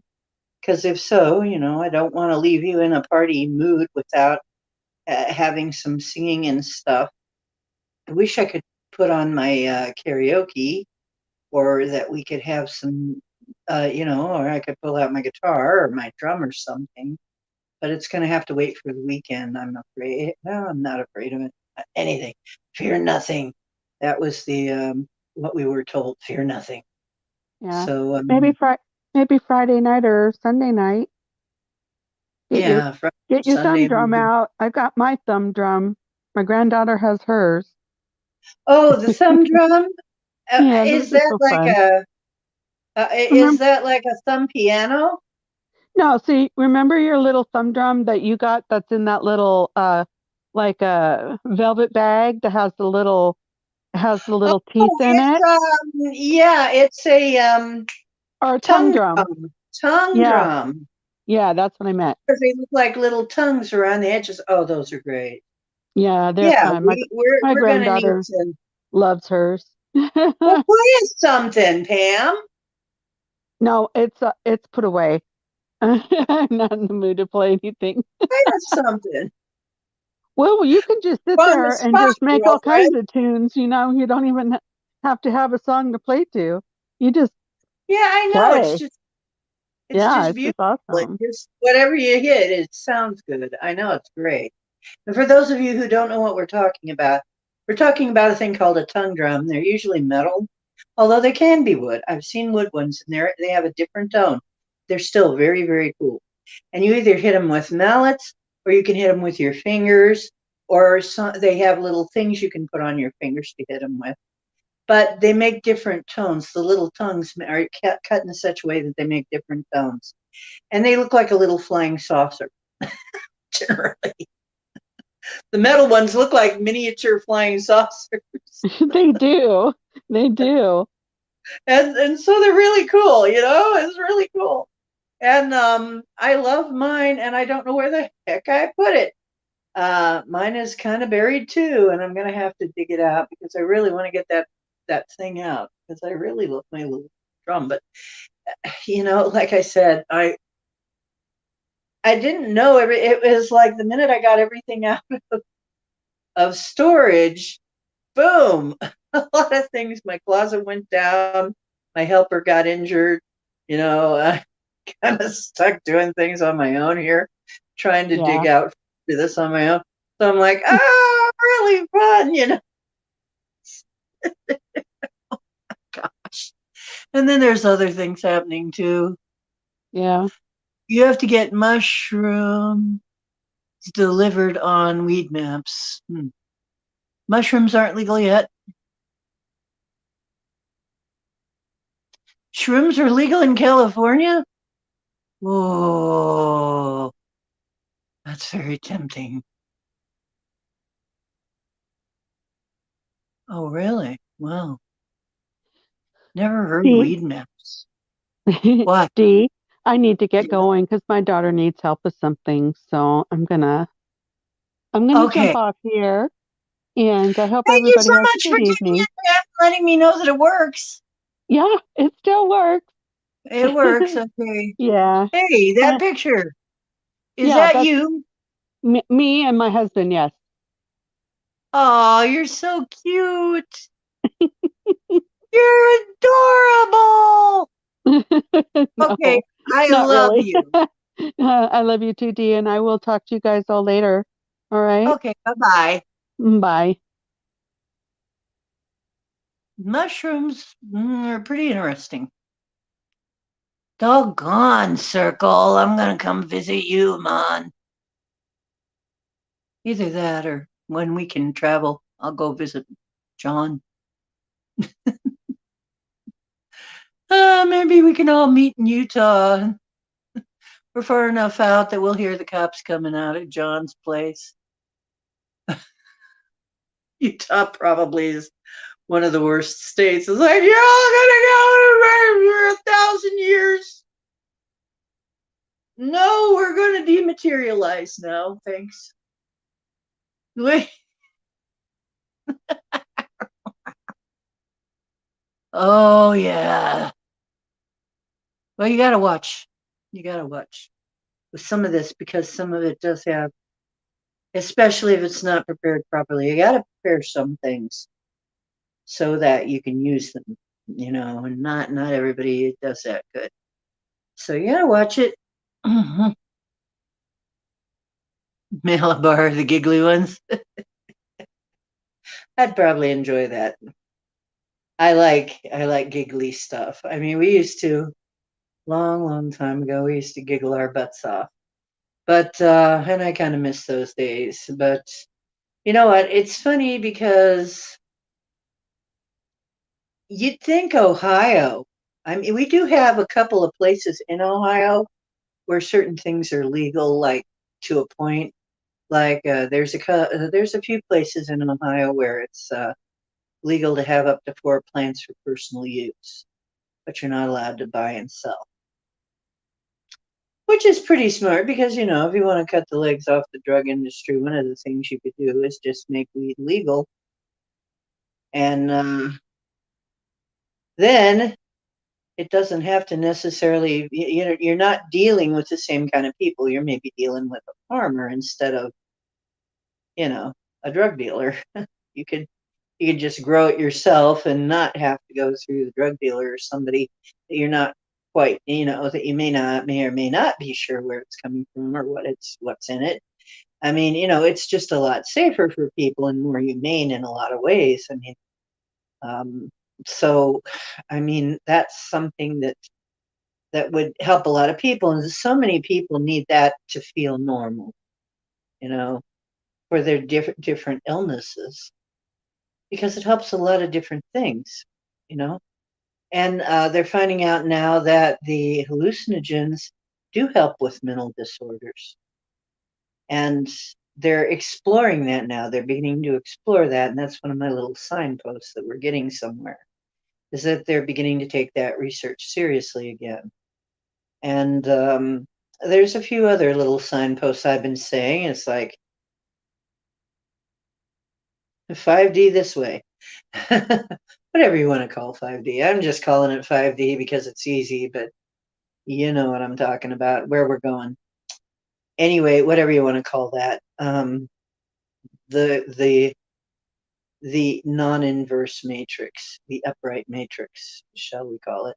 Because it's still the matrix, but then that's where you get out from, I think. It seems like it's, and then from there you can probably leave, because the inversion is gone. Because, like I said, when I was crossing over all those souls all the way back to 35,000 years, all those stuck souls, 35,000 years ago must have been when this went down, because I couldn't go any farther than that. And maybe that's when the inverse matrix actually started from our perspective here at this time, at this moment of our timing in this holofractal projection. And what do I mean by holofractal? Well, it's kind of like a hologram, but you must remember that they do have holograms that you can actually feel now. I'm sure they have sense around holograms. So by now, and probably have had them for a long time and just not told us. I am being told that, yes, it's true, we have had what in Blade Runner terms would be called tickers. Synthetic life you wouldn't even know from real life. We already have them walking around among us, which would explain a lot of things. Why I don't see the same colors around, I don't see why some people are just different. You think they're different. Well, yeah, they really are. So, some people seem robotic to you. They might be. So, it's coming to the point where a lot of us are exploring this with remote viewing and also through cards and pendulums and everything. And actually, like is the joke now. The joke is I need some new conspiracy theories because all of my Theories have become facts.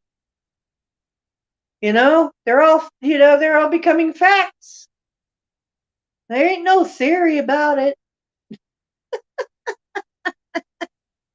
Wow, you mean it's all true? Yeah, and people are finally getting to the point where you can go out and, like, I was at that party and somebody was telling me all about, well, and you can't trust big pharma and yeah. I'm there going, tell me about it.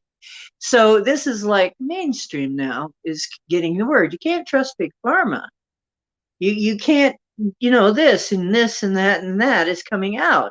It really is. So this was a church group, I guess. I guess it was some people from somebody's church that threw this.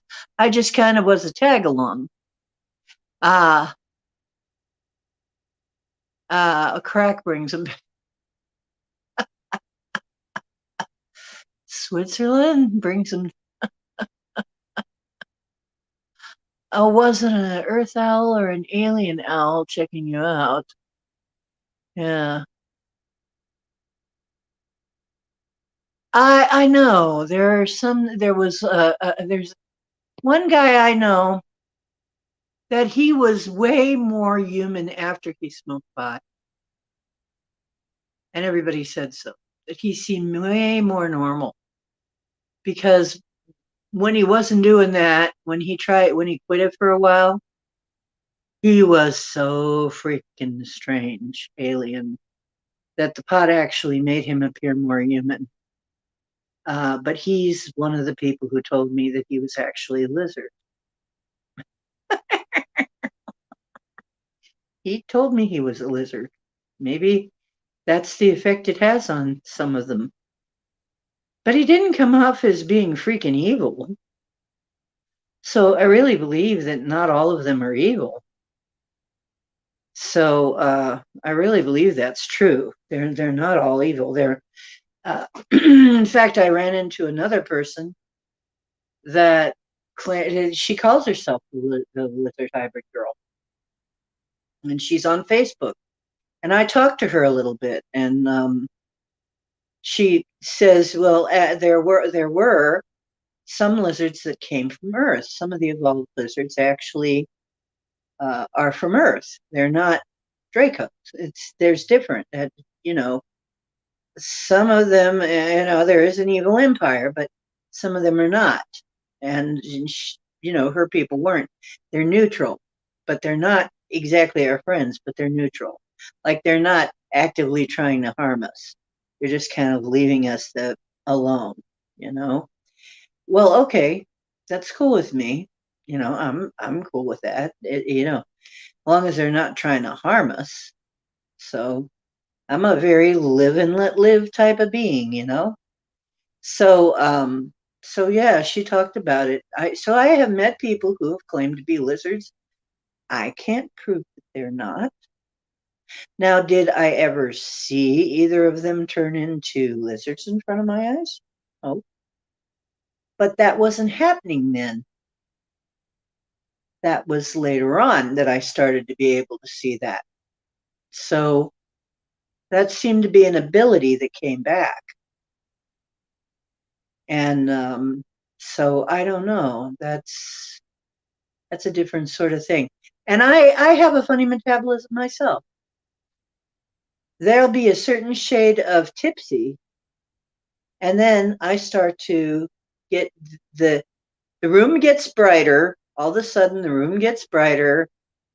There are little sparkles, and then suddenly I'm in a different frame. I'm in a different place.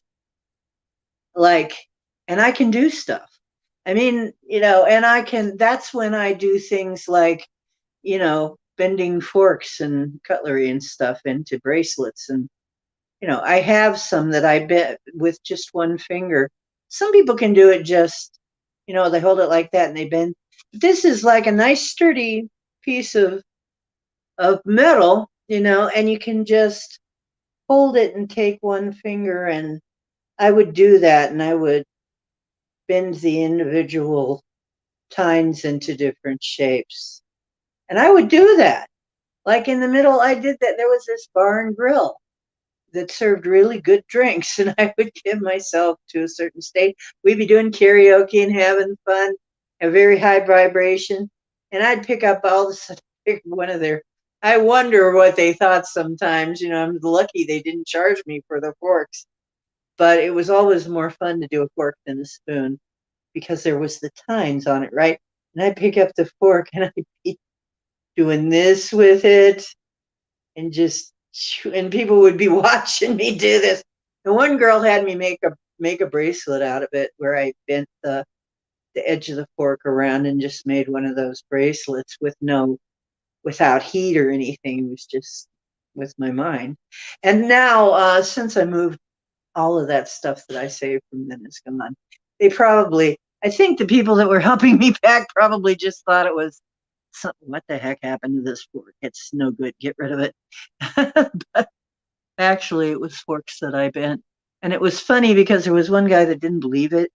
He couldn't believe that I wasn't really doing something. He tried to break one of the forks that I'd bent.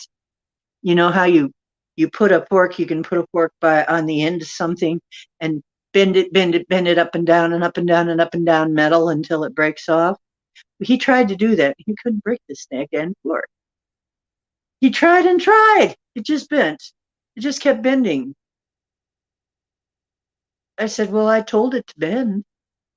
And he just was all weird about it. And he ended up stealing that fork. And I said, I know you took that fork. I won't tell him. He says, good, thanks. He did. He stole it. He was trying to figure out why he couldn't break that fork. I can see him going home, putting it in a vise and trying to break that fork or something. But how was I doing that? I have no idea.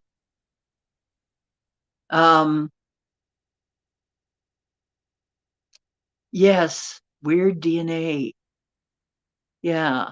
So I could do that when I'm just a little drunk. When I'm having a fun. One of these days, we're probably all going to get together at this big party, and the whole world is just going to be flying around. It's going to be like Harry Potter or something. It's going to be like,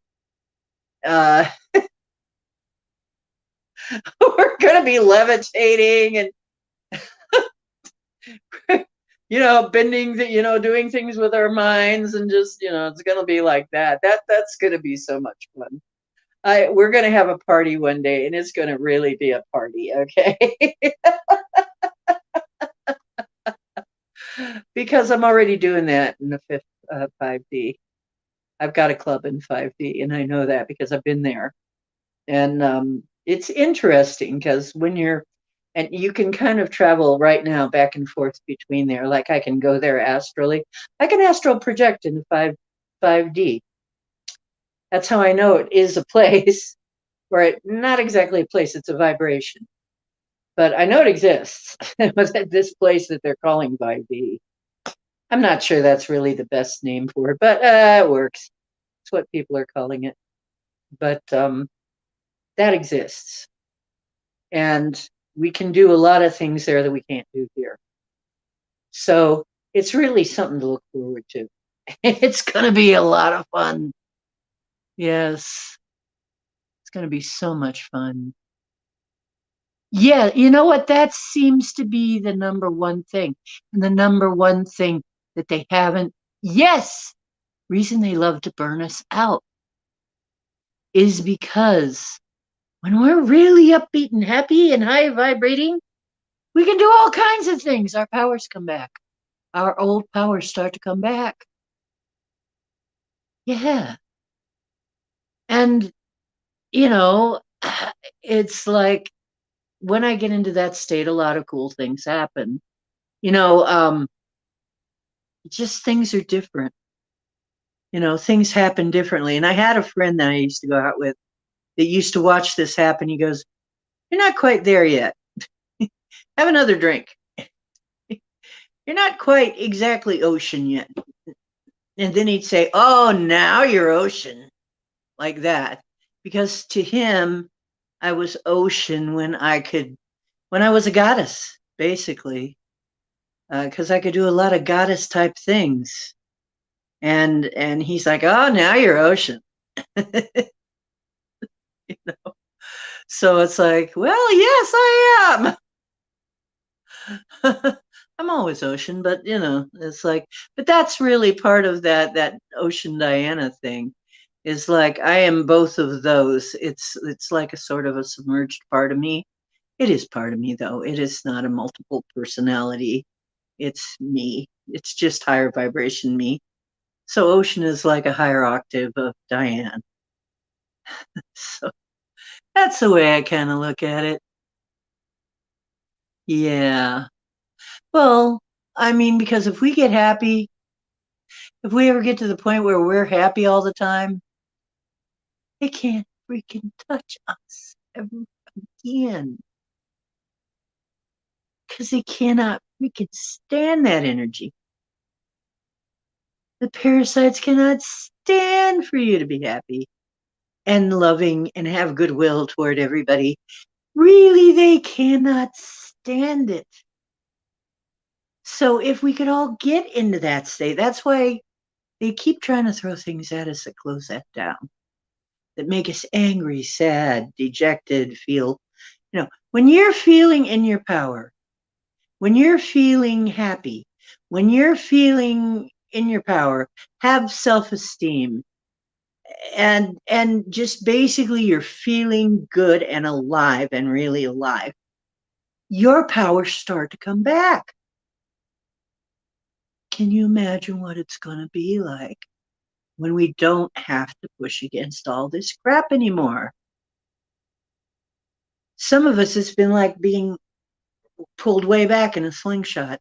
Some of us, the minute we get loose, we're going to go flying like nobody's business, right?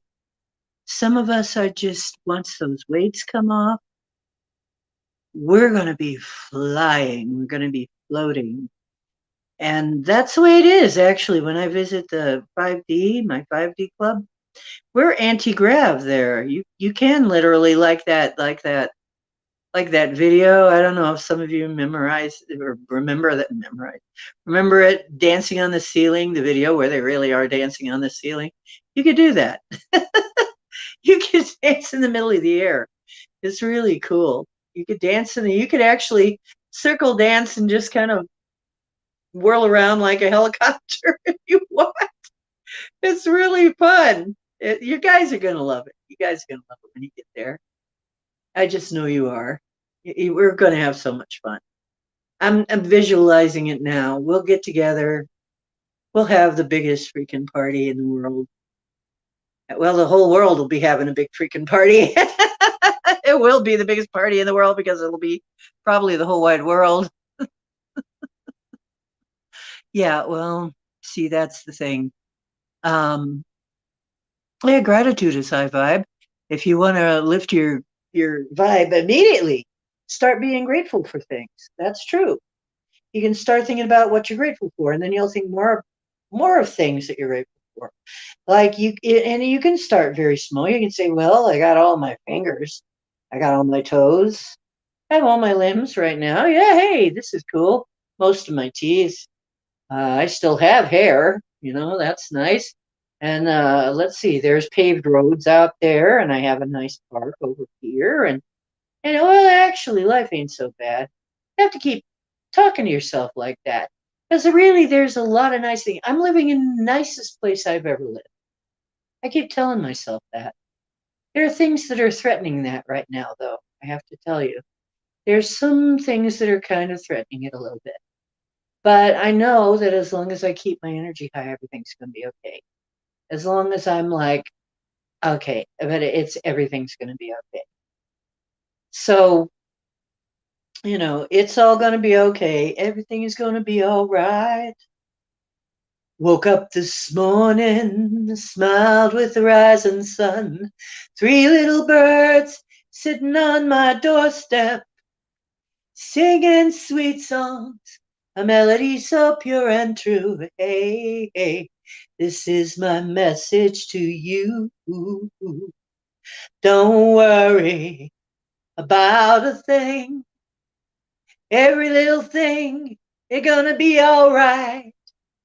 They were singing, don't worry about a thing. Every little thing is gonna be all right. And that song is the first song I ever used to clear up the sky streaks in work. Thank you, Bob Marley. It's a great song. I used it to clear sky streaks. That's the first time that I cleared the sky streaks out of our skies. Looked like a road map up there. And I said, how can I clear that? There must be a way to clear that. And that song came into my head. And I sang it. And I asked all the good folk, once again, I asked all the good folk to join me. Anybody who wants to join me in clearing up this sky, please join me now in clearing up this sky. And dotted lines, they started to look like dotted lines, literally, like there was holes being shot in those lines. And then pretty soon they got smaller and smaller, and pretty soon they were gone. And I mean, I've done this on many occasions, and people have seen me do this. And just like Marilena came in and said, it's finally raining, and they need the rain. Well, we decided last time that we were going to have some rain over at her place. So we can do that. We can absolutely do that. We can do it right here, right now. We don't have to go anywhere. Okay? Get in tune with the elements, and you can do that.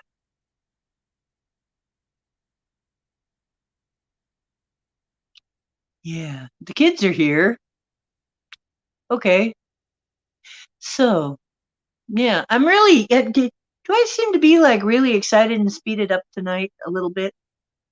I do. I feel really good. I feel like, honestly, the more I talk about it, the more I'm like, you know, it's great. I actually feel some energy coming into me, and I'm not tired. And maybe that's what we need to do, is just talk like we know it's going to happen, and feel that excitement like we did when we were kids, about to go to the park, you know, and feel it, really feel it, and think about how much fun it's going to be, and feel it and think about it so much that it's really going to happen, that all of a sudden, before we know it, we see that great big sign and there's the entrance, and then we're jumping up and down because we can't wait. Yeah, maybe that's what we have to do, right? Yeah. If things quit being ironic, you know what? That happened to me. That happened to me for a long time. Everything was purely ironic. There was it was a weird movie, not funny, weird, called Frequency, I believe it was. And it was about something like that. It was about people were at different frequencies, and if you're at a very high frequency, everything would always go your way. But the problem is people got tired of it. People could get tired of that. They found that there was no challenge. They already knew it was going to happen. Everything was just going to fall into place. And there was no challenge. Maybe kind of we fell into that at some point and set ourselves up a huge challenge because we were bored. That could have been. Somebody could have just decided this is freaking boring. We need something really difficult. This game is too easy. Don't think it couldn't happen. And then there were other people who were a different frequency, and their life was always ironic. So, yeah, that was an interesting movie. I think I might want to rewatch that. And if I can get back on my computer sometime, we'll do a breakdown of it. We'll look at bits of it and say, hey, what was this trying to tell us? Because we know a lot of media is telling us things that we really need to know about what reality is. Because people are they being fed this? I don't know. In my case, when I was writing about this stuff, I was just like I was remembering it, like I said. It was more like I was just like it was my thoughts, but what if it isn't? What if it was memory? Or what if one of the star beings or one of my family from the future or, somebody was actually thinking this to me? Mind speak is hard to distinguish. I'll tell you something. When you first mind speak the Sasquatch, you'll think it's your thoughts, or you'll think maybe, I used to think it was the trees talking to me. I didn't know. I thought it was nature spirits, and actually it is in a way. I just figured nature was talking to me. Turned out all along it was Sasquatch. I didn't know, and I guess they didn't really have a good way to explain that to me then. But I didn't know it was Sasquatch. But now that I've talked to him again, it, you know, then I kind of, oh, I've felt that feeling before. But it was a very friendly feeling. Um, but you kind of at first you think it's your thought. Then you think, well, if you're a nature oriented person, you're thinking, well, nature is talking to me. Maybe you think God is talking to you. Maybe you think angels are talking to you. And it could be any of that. Or it could be a matriarch Sasquatch. Who knows? I mean, it's hard to tell sometimes. But somebody's like this voice that tells me, we're here. The ships are here. Okay, so that told me last summer that that was going to be the last summer like that for a while. That the voice that told me the ships are coming. The voice that told me everybody knows who you are. And I don't hear it all the time. I just hear it once in a while. But when I do, it is a very clear thought, and usually only one sentence or possibly two. And then it has a lot of meaning. So it's like, and the meaning kind of unpacks behind it. But that seems to be the way it goes. So, and with the forest people, it's more you'll see pictures. They were showing me all kinds of memories. You remember this, you remember this, you remember this. They would show me, there would be pictures, and there would be pictures in my head of my past when I went down this trail and this happened. And it's like, oh yeah, that was you? Yeah, that was them. And they were trying to, sometimes they'd throw pebbles in my path because I was getting too close. And they wanted to turn me around, but they didn't want to hurt me. And they didn't really want to scare me. So when I asked, oh dear, am I in somebody's backyard? And then I hear from way up ahead of me, roar, the Bigfoot roar. I can't even do it. And I'm like, I don't know what it is, but it's big, and I really don't want to piss that off. I think I'm going to go the other way. That was very definitive. I'm like, oh my God, I do remember that. And I do remember seeing the structures. As I'm looking back, I remember thinking to myself, who did this? Who does this? Somebody out, the Boy Scouts come out and make these. I did see the structures. They're all over here, all over the Cuyahoga Valley. I wish I could still, when I get to where I can hike again, I have got to show you.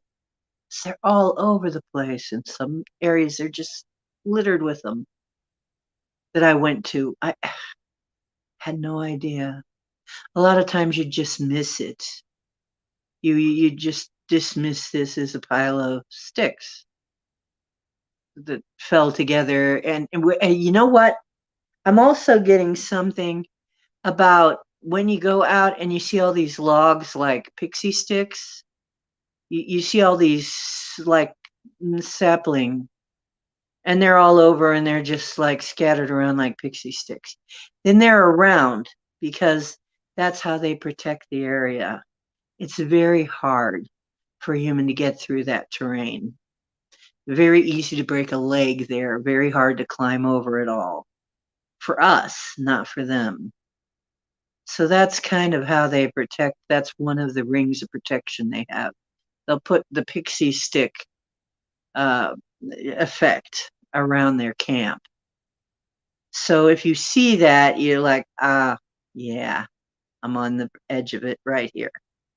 Okay, and then you just got to be kind of careful that you don't want to piss anybody off. I mean, it's their yard, not my yard. I don't want to be a bad neighbor, you know? So,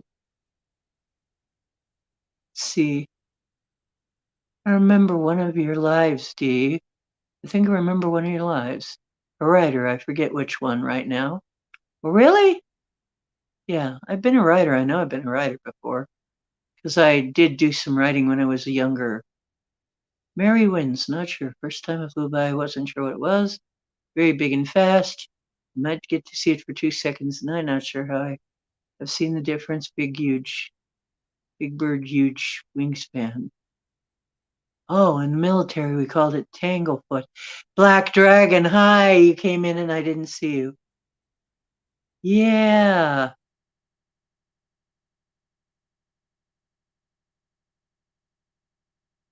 Ah, Black Dragon is such a sweet guy, though. You are. Well, you all are pretty cool. All of you. I mean, I can tell by the way you chat. You're you're very intelligent, you're aware, and you're cool. In person, we'd have a lot of fun. We'd have a lot to talk about though. We'd probably be until early hours of the morning. And then we'd have to go to sleep and rest a little bit and then get up the next day and do some more to catch everybody up on everything. We probably have like a million stories. In the military, you call it tanglefoot. There's a good reason for that. Do they do that? Do they do that too? I wonder if they learned it from Sasquatch. Because that's one of the things they do. And they even told me that. It's one of the things that was in my mind was, yeah, we do that. And you'll see that in a lot of the places where they are. Duke's shown it many times. I can't really get here through here too well. There's too many fallen trees. And when the high weeds grow over them, it really makes it even harder for people our size to get over them. But then again, if you're Sasquatch size, that's like a few twigs on the ground. A few sticks on the ground with a little bit of grass around it. But to us, it's like high weeds and you can't see it and you can turn an ankle really easy and hurt yourself. So, yeah, it works like a charm. I mean, they do things like that. They do things, and it's interesting because they do things that don't really disrupt the natural world. It's all, their technology is very, very, very simple, but effective and well thought out, actually. It's amazing. It is amazing. We tend to think of them different, but they're not stupid at all. They are nothing like a dumb animal. Although they think differently, their minds are different. I picked that up, sure enough. The way they think is just different. But, if we can get along with them, then we can get along with people from other places because they're fairly alien to us. They're kind of like that. If you can talk to your cat or your dog, you are really having a interspecies conversation. And if you can have an interspecies conversation, then you can have an interspecies conversation with other species too, right? So those of you who can hear your animals, talk to your animals, and those whisperers among us, we might need you to help translate.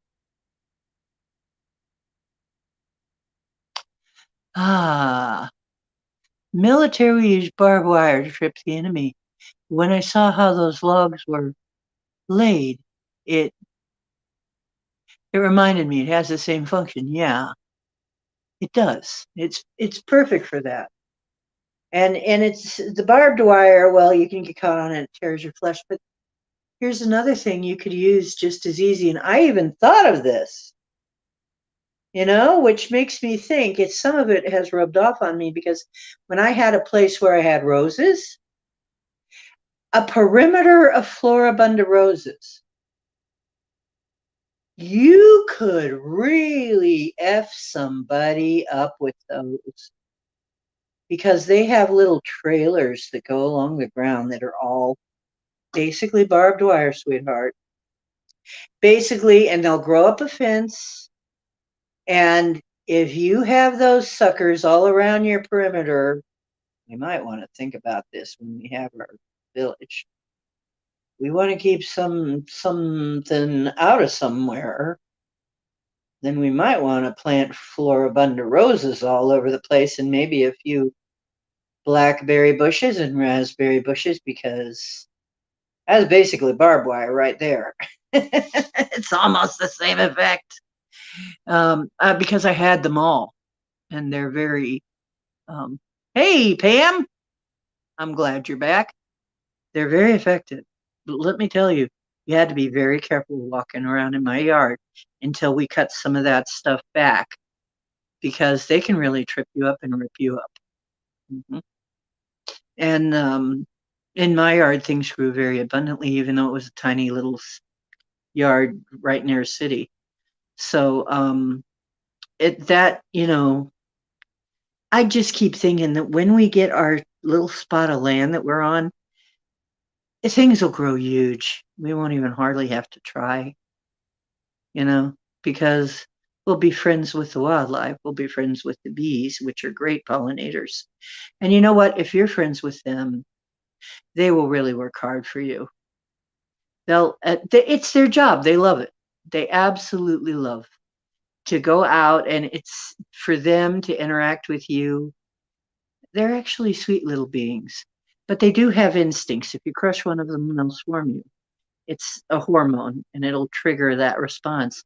But really, on a typical day, they're actually sweet little beings and they don't want to harm you. Especially domestic bees, they know who their beekeeper is and they will lovingly want to land on you. They will lovingly move aside for you to pick your grapes in that area. They will love you. They're sweet little creatures, really. And I guess it would depend on the hive, on the queen. Maybe I don't know if she decides she likes you, but as long as you have good intentions toward them and you show them love, you're okay. I've even done that with some wild bees. Yeah, we could use pygmy goats to keep them in. That's right. The goats can eat them away on our side, but on the other side, you try to come in the wrong place and you're going to get ripped to shreds. Mm-hmm. Oh, owls. Oh, they're beautiful, aren't they? Hey, strange land. How you doing? Todd. Todd. Some people, it looks like they may have gone on. Oh, yeah, Portal's on right now. So some people probably migrated to Portal, but that's okay. I don't care one way or the other. I'm having too much fun with you guys. So I'm going to hang on as long as my phone holds on. I got about 38% left. So I got a little bit of time. We've been on 2.5 hours almost. Hey, I'm glad. I'm feeling very good today. I'm actually feeling real good. I think we're turning a corner as far as energy. And actually, with these big sunspots, I mean, they've been powering a lot of us out. But frankly, tonight I feel very energized. So I'm probably going to want to do something after this. I don't know what the heck I'm going to do, but I'm probably going to want to do something. And I don't know what's going on, but I am getting some energy. Black Dragon, if that's you, thank you very much. I'm really feeling it. And, or if it's some of my other friends, thank you very much. Whoever you are, thank you very much. My life is harmonious. That's right. Just keep saying that. Yeah. Um, It's really amazing what you can do in a group dynamic too. Is I've seen that too because I used to go to the pagan fests, and amazing things can happen when you're in a very harmonious. Because mostly those are. It's not what people think. You know, everybody's not dancing around trying to hail Satan. Uh, a lot of them are Wiccans. Some of them are Blue Star. Some of them are. Yeah, they even had some voodoo there. They had some just different, and they interact and they peacefully. They all just peacefully coexist at these things. They don't get on each other's case. You know, they just stay in their, you know, boundaries. They visit back and forth. They actually, it was a very harmonious place. That was the thing because I remember being a little. I didn't know what I was getting into when I was being a vendor, and I got there, and it was also clothing optional. You have to get used to that. And I remember at first my eyes were not quite, you know, in my brain, we had a cognitive dissonance because I'd see somebody and think they were wearing a flesh colored bodysuit. And then I'd remember, oh no, they're just naked. No, that guy isn't wearing a fursuit. He's just naked. So, you know, and then come by here. One guy that would come by, he was tall and he kind of hung low. He would knock things off your table with his nether part, almost sometimes. He would kind of, and some people got so freaked out. Like one of my friends that decided to come with, got so, it was so funny. I don't think I want to touch that now. You know, I and the Bigfoot had got to be laughing like, ha, ha, ha, ha, ha, because that's the way they are all the time. That's exactly how they are. They're always naked. They don't put on clothes. They think we're so weird. I know they do. You guys, you have to wear clothes, you weenies. Or you get sunburned. Weaklings. Yeah. We're also the slow kids. Honestly, we are the slow kids. The way that we are right now. We're catching up. We're catching up. We're gonna catch up. And when we are, then we're gonna be the cool kids. Circle K, whatever is going in your life. I'm asking my folks to help your folks.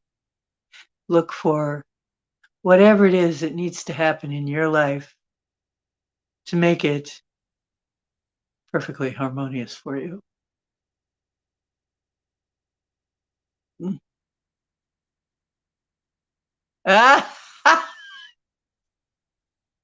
About the guy who was tall and used to knock.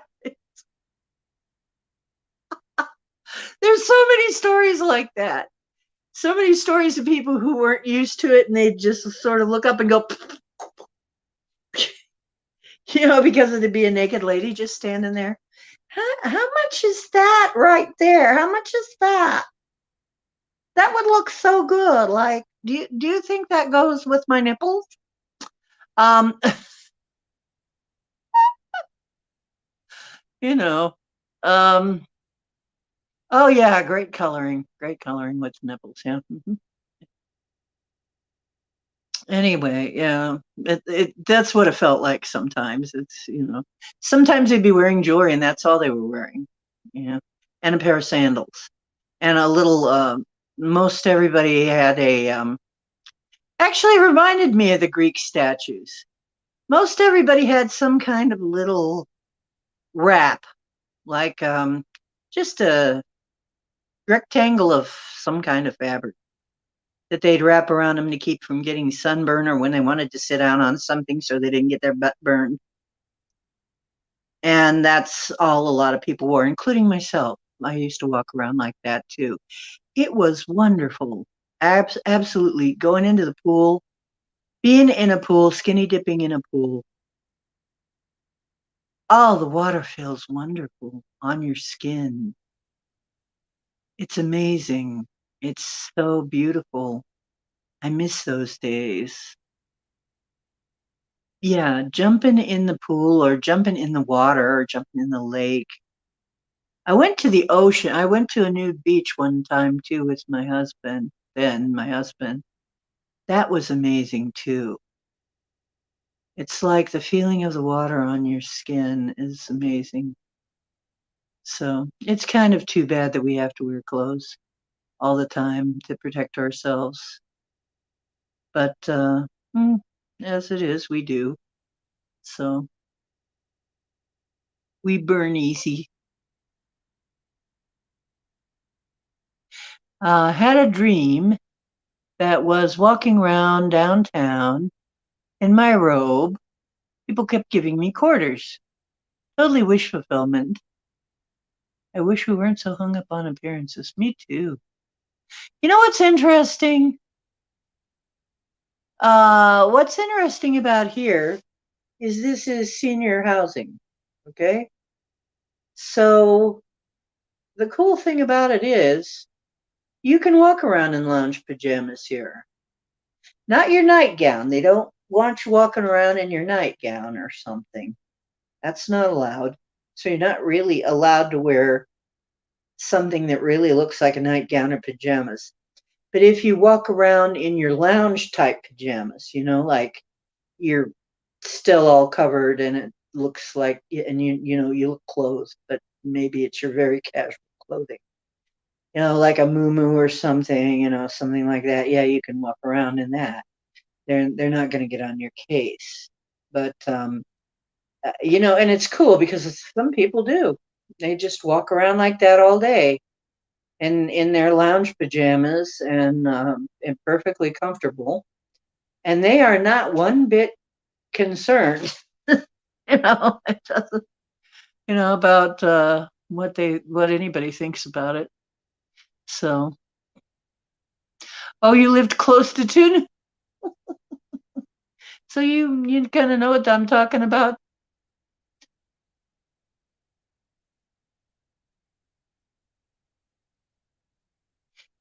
Yeah, because Todd,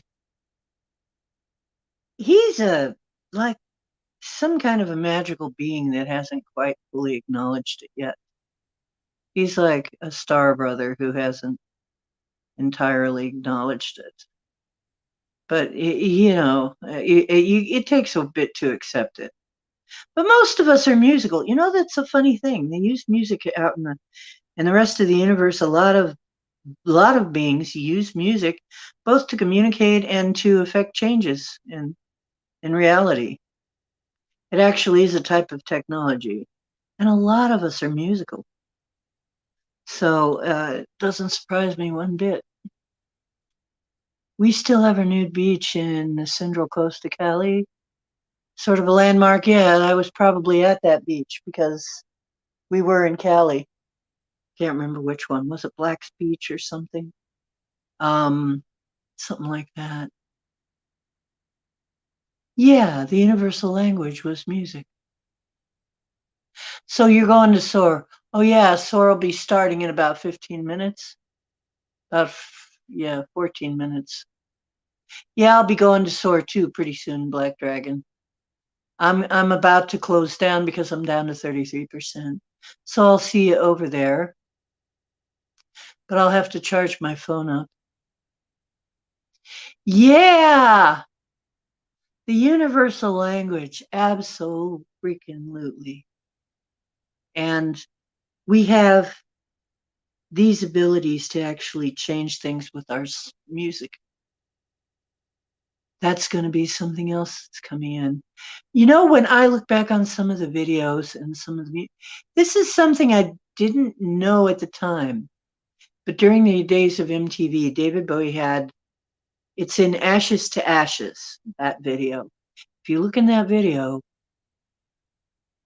it foreshadowed having tablets. Nobody had tablets then.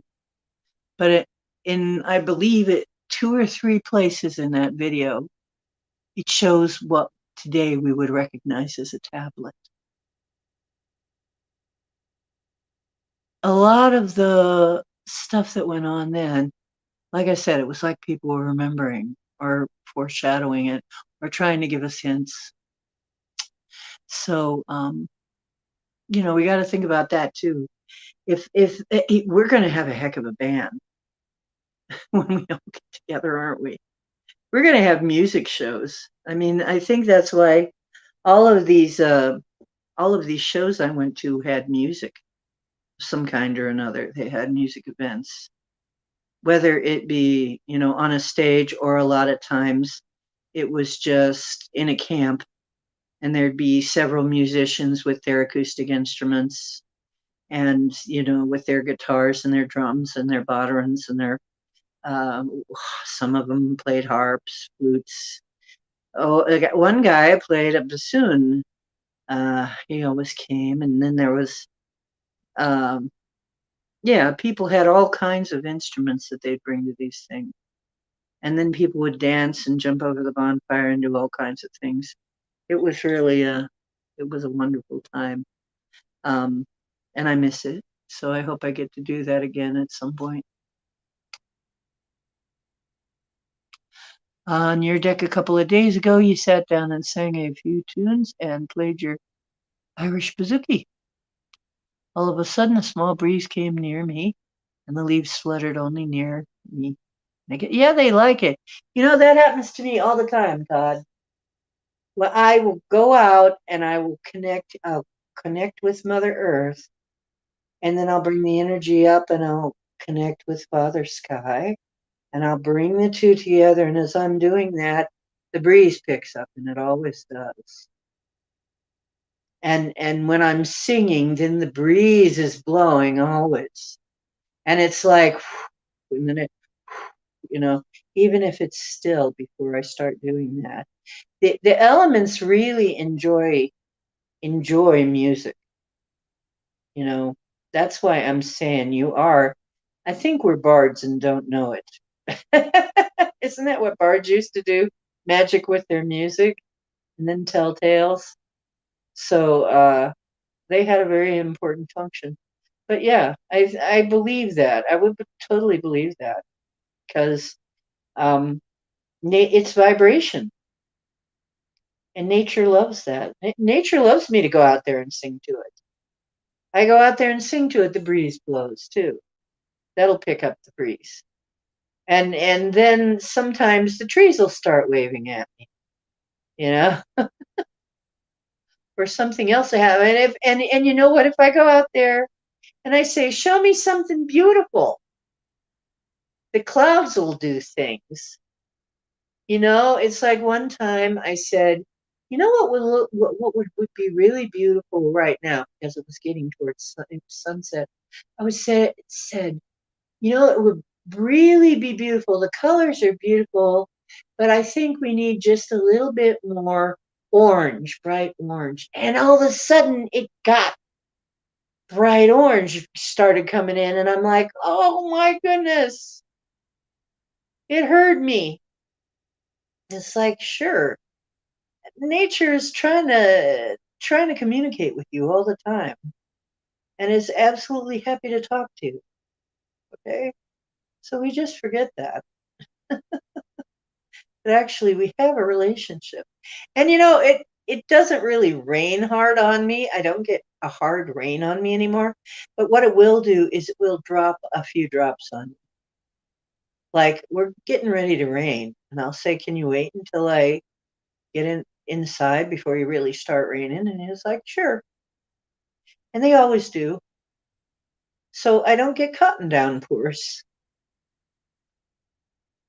But they do drip a few drops on me because they want to touch me. I just get, we just want to touch you.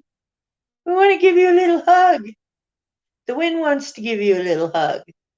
The rain wants to give you a little hug, couple little kisses. It's kind of like that. The sun wants to give you some some hugs, some kisses. Everything does. The grass wants to tickle your feet. The wind wants to tousle your hair. I believe that was Rumi poem. It says something like that. Don't forget that the grass longs to tickle your feet and the wind wants to tousle your hair because it wants to touch you. So, and we forget. We have a relationship. You see different beings around as well. Yeah, I do too.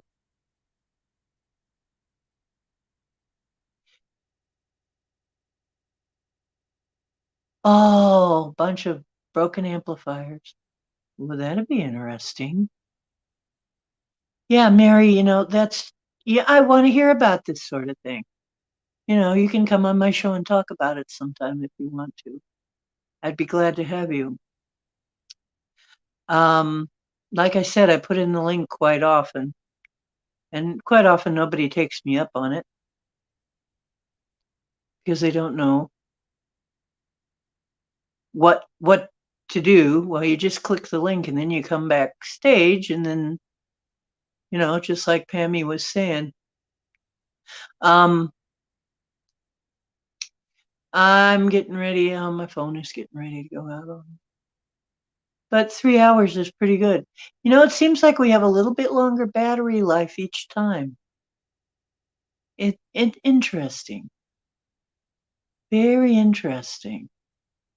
As long as I charge my phone up pretty good, we seem to be able to get through almost 3 hours.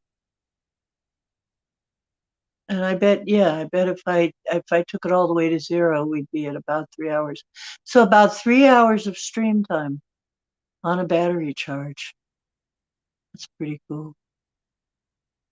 The sun. A friend was having a smoke on the porch and was calling me to go outside, and shows me a tree across the street, and there were two branches boxing.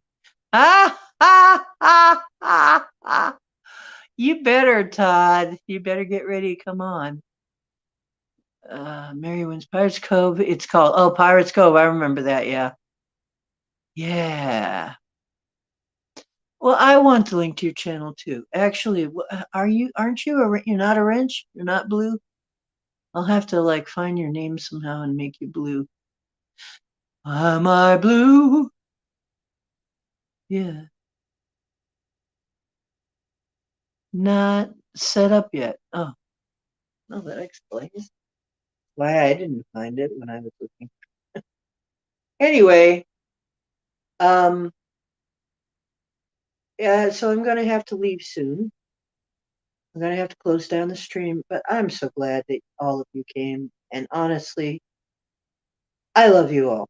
I mean, sincerely, you feel like family to me. Your friends, you feel like your family. And I consider you to be very special people. And I don't mean special in a bad way. I mean it the best way. And because if you can stand us, but if you're attracted here, you got to be kind of different. So don't ever think you are less than divine. And I always say, you are divine, and don't forget it. And if any Christians or somebody come up and try to give you a hard time about that, remind them that somebody in their book who goes by a name that wouldn't have existed then, who they think of, his name would have been more like Yeshua. But he said, know ye not that ye are gods and sons of gods? Yeah, he did. Well, that's what they say he did. That's what they say in the book anyway. So are you divine? Are we divine? Yeah, we're divine. He said so. Who says? Are we being blasphemous?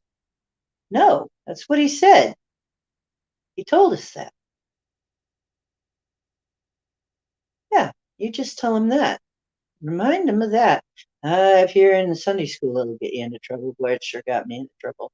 But it's the truth. It's in their book. Yeah. So, yeah, we're divine. We are. That's all there is to that. Okay? And it's obvious. I mean, we just have to get back to the garden. Remember this one? We are stardust. We are golden. And you hear in the background, caught in the devil's bargain. And we've got to get ourselves back to the garden.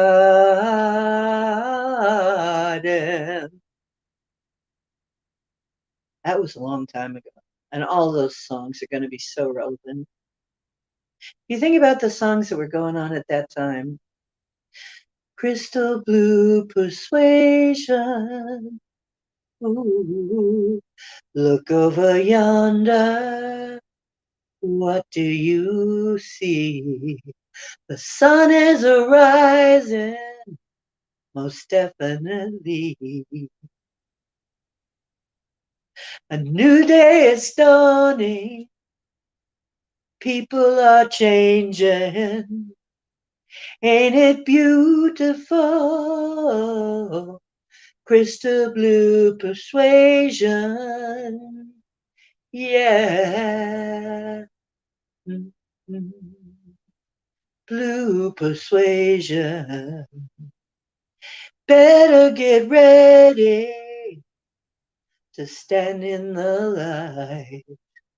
Love, love is the answer, and that's all right. So don't you give up now. So easy to find. Look to your soul. Open your mind. There'll be peace and good brotherhood. Crystal blue persuasion. Oh, yeah. It's a new vibration. Remember that? Staring at the mountains. Yeah, you do. The Green Man.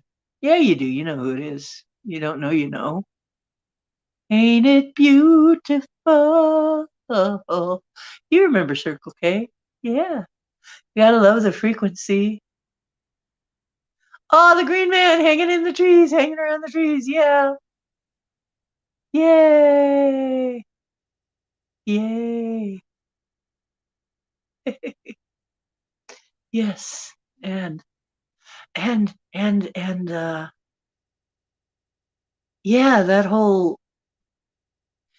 time period they were trying to tell us what was coming, what they saw coming, but they knew we were heading for the theme park, but we were still like way back planning the trip, right?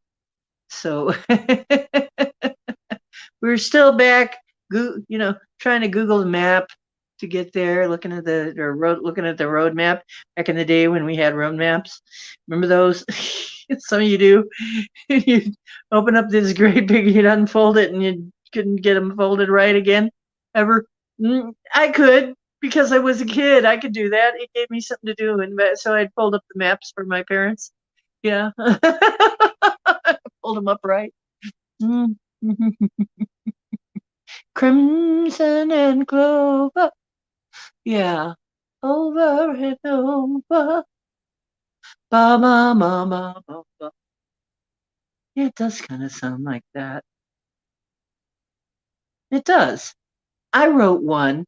I wrote one that was, it's on the move and you can't stop it. Things are gonna change.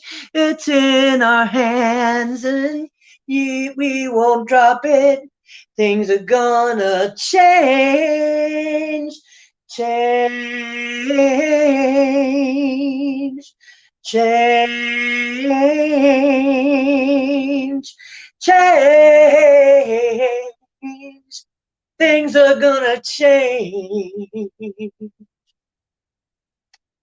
The dove of peace has been released, and none can stop her flight. We'll have a chance, let freedom dance, and stand inside the light.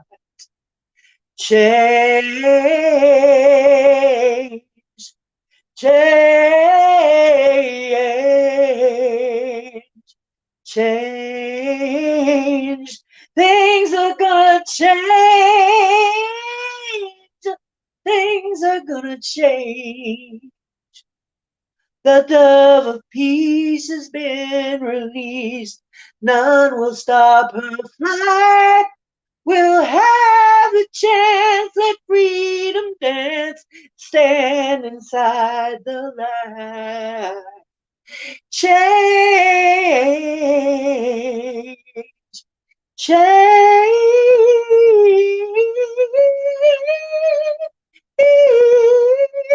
Things are gonna change. Hmm. That was mine when I wrote. It never got recorded. Got sung, but it never got recorded. Well, time for me. Next time I come on, probably most likely Sunday. I might try coming in Friday. It's doubtful. There's so much going on Friday. So many people are trying to stream on Friday. Might be able to find an hour that it's possible. More chance I'm going to be on Sunday. Saturdays, I have somebody coming over every Saturday, so usually I'm too tired after that. But I don't know.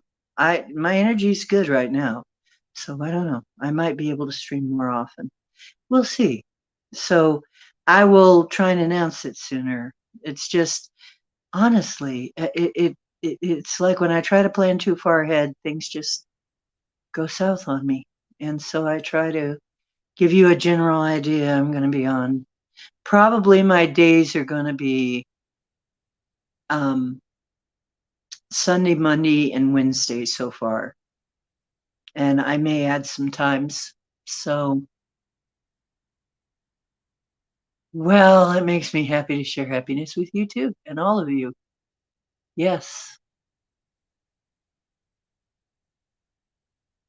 You have freaking work to do. Gain spiritual confidence, lost mundane confidence. I still have freaking work to do, dang it. We all do, Dove. Yes. Divine Mavericks channel. Okay. If I can remember. Maybe you can send me a message on MeWe about it so I can remember. But I'll try and think of that. There's so many people give me all these ideas. Check out this, check out that. It's like, I'd love to check them all out if I could remember them all and get there. I mean, I've got a video that I absolutely got to show you, but I by somebody else. But I was listening to it and it cut off and I can't find it. So and so many times that happens and then I can't get back to it.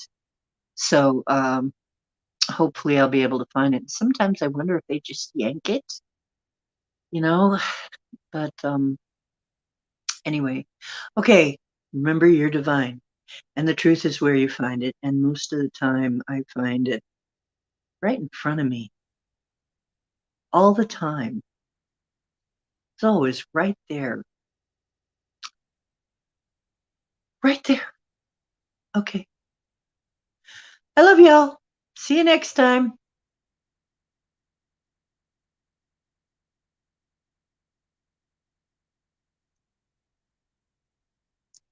Oh, I hope so, Todd. I hope so. Yeah, somebody send me a link some point. Okay, love y'all. Bye-bye.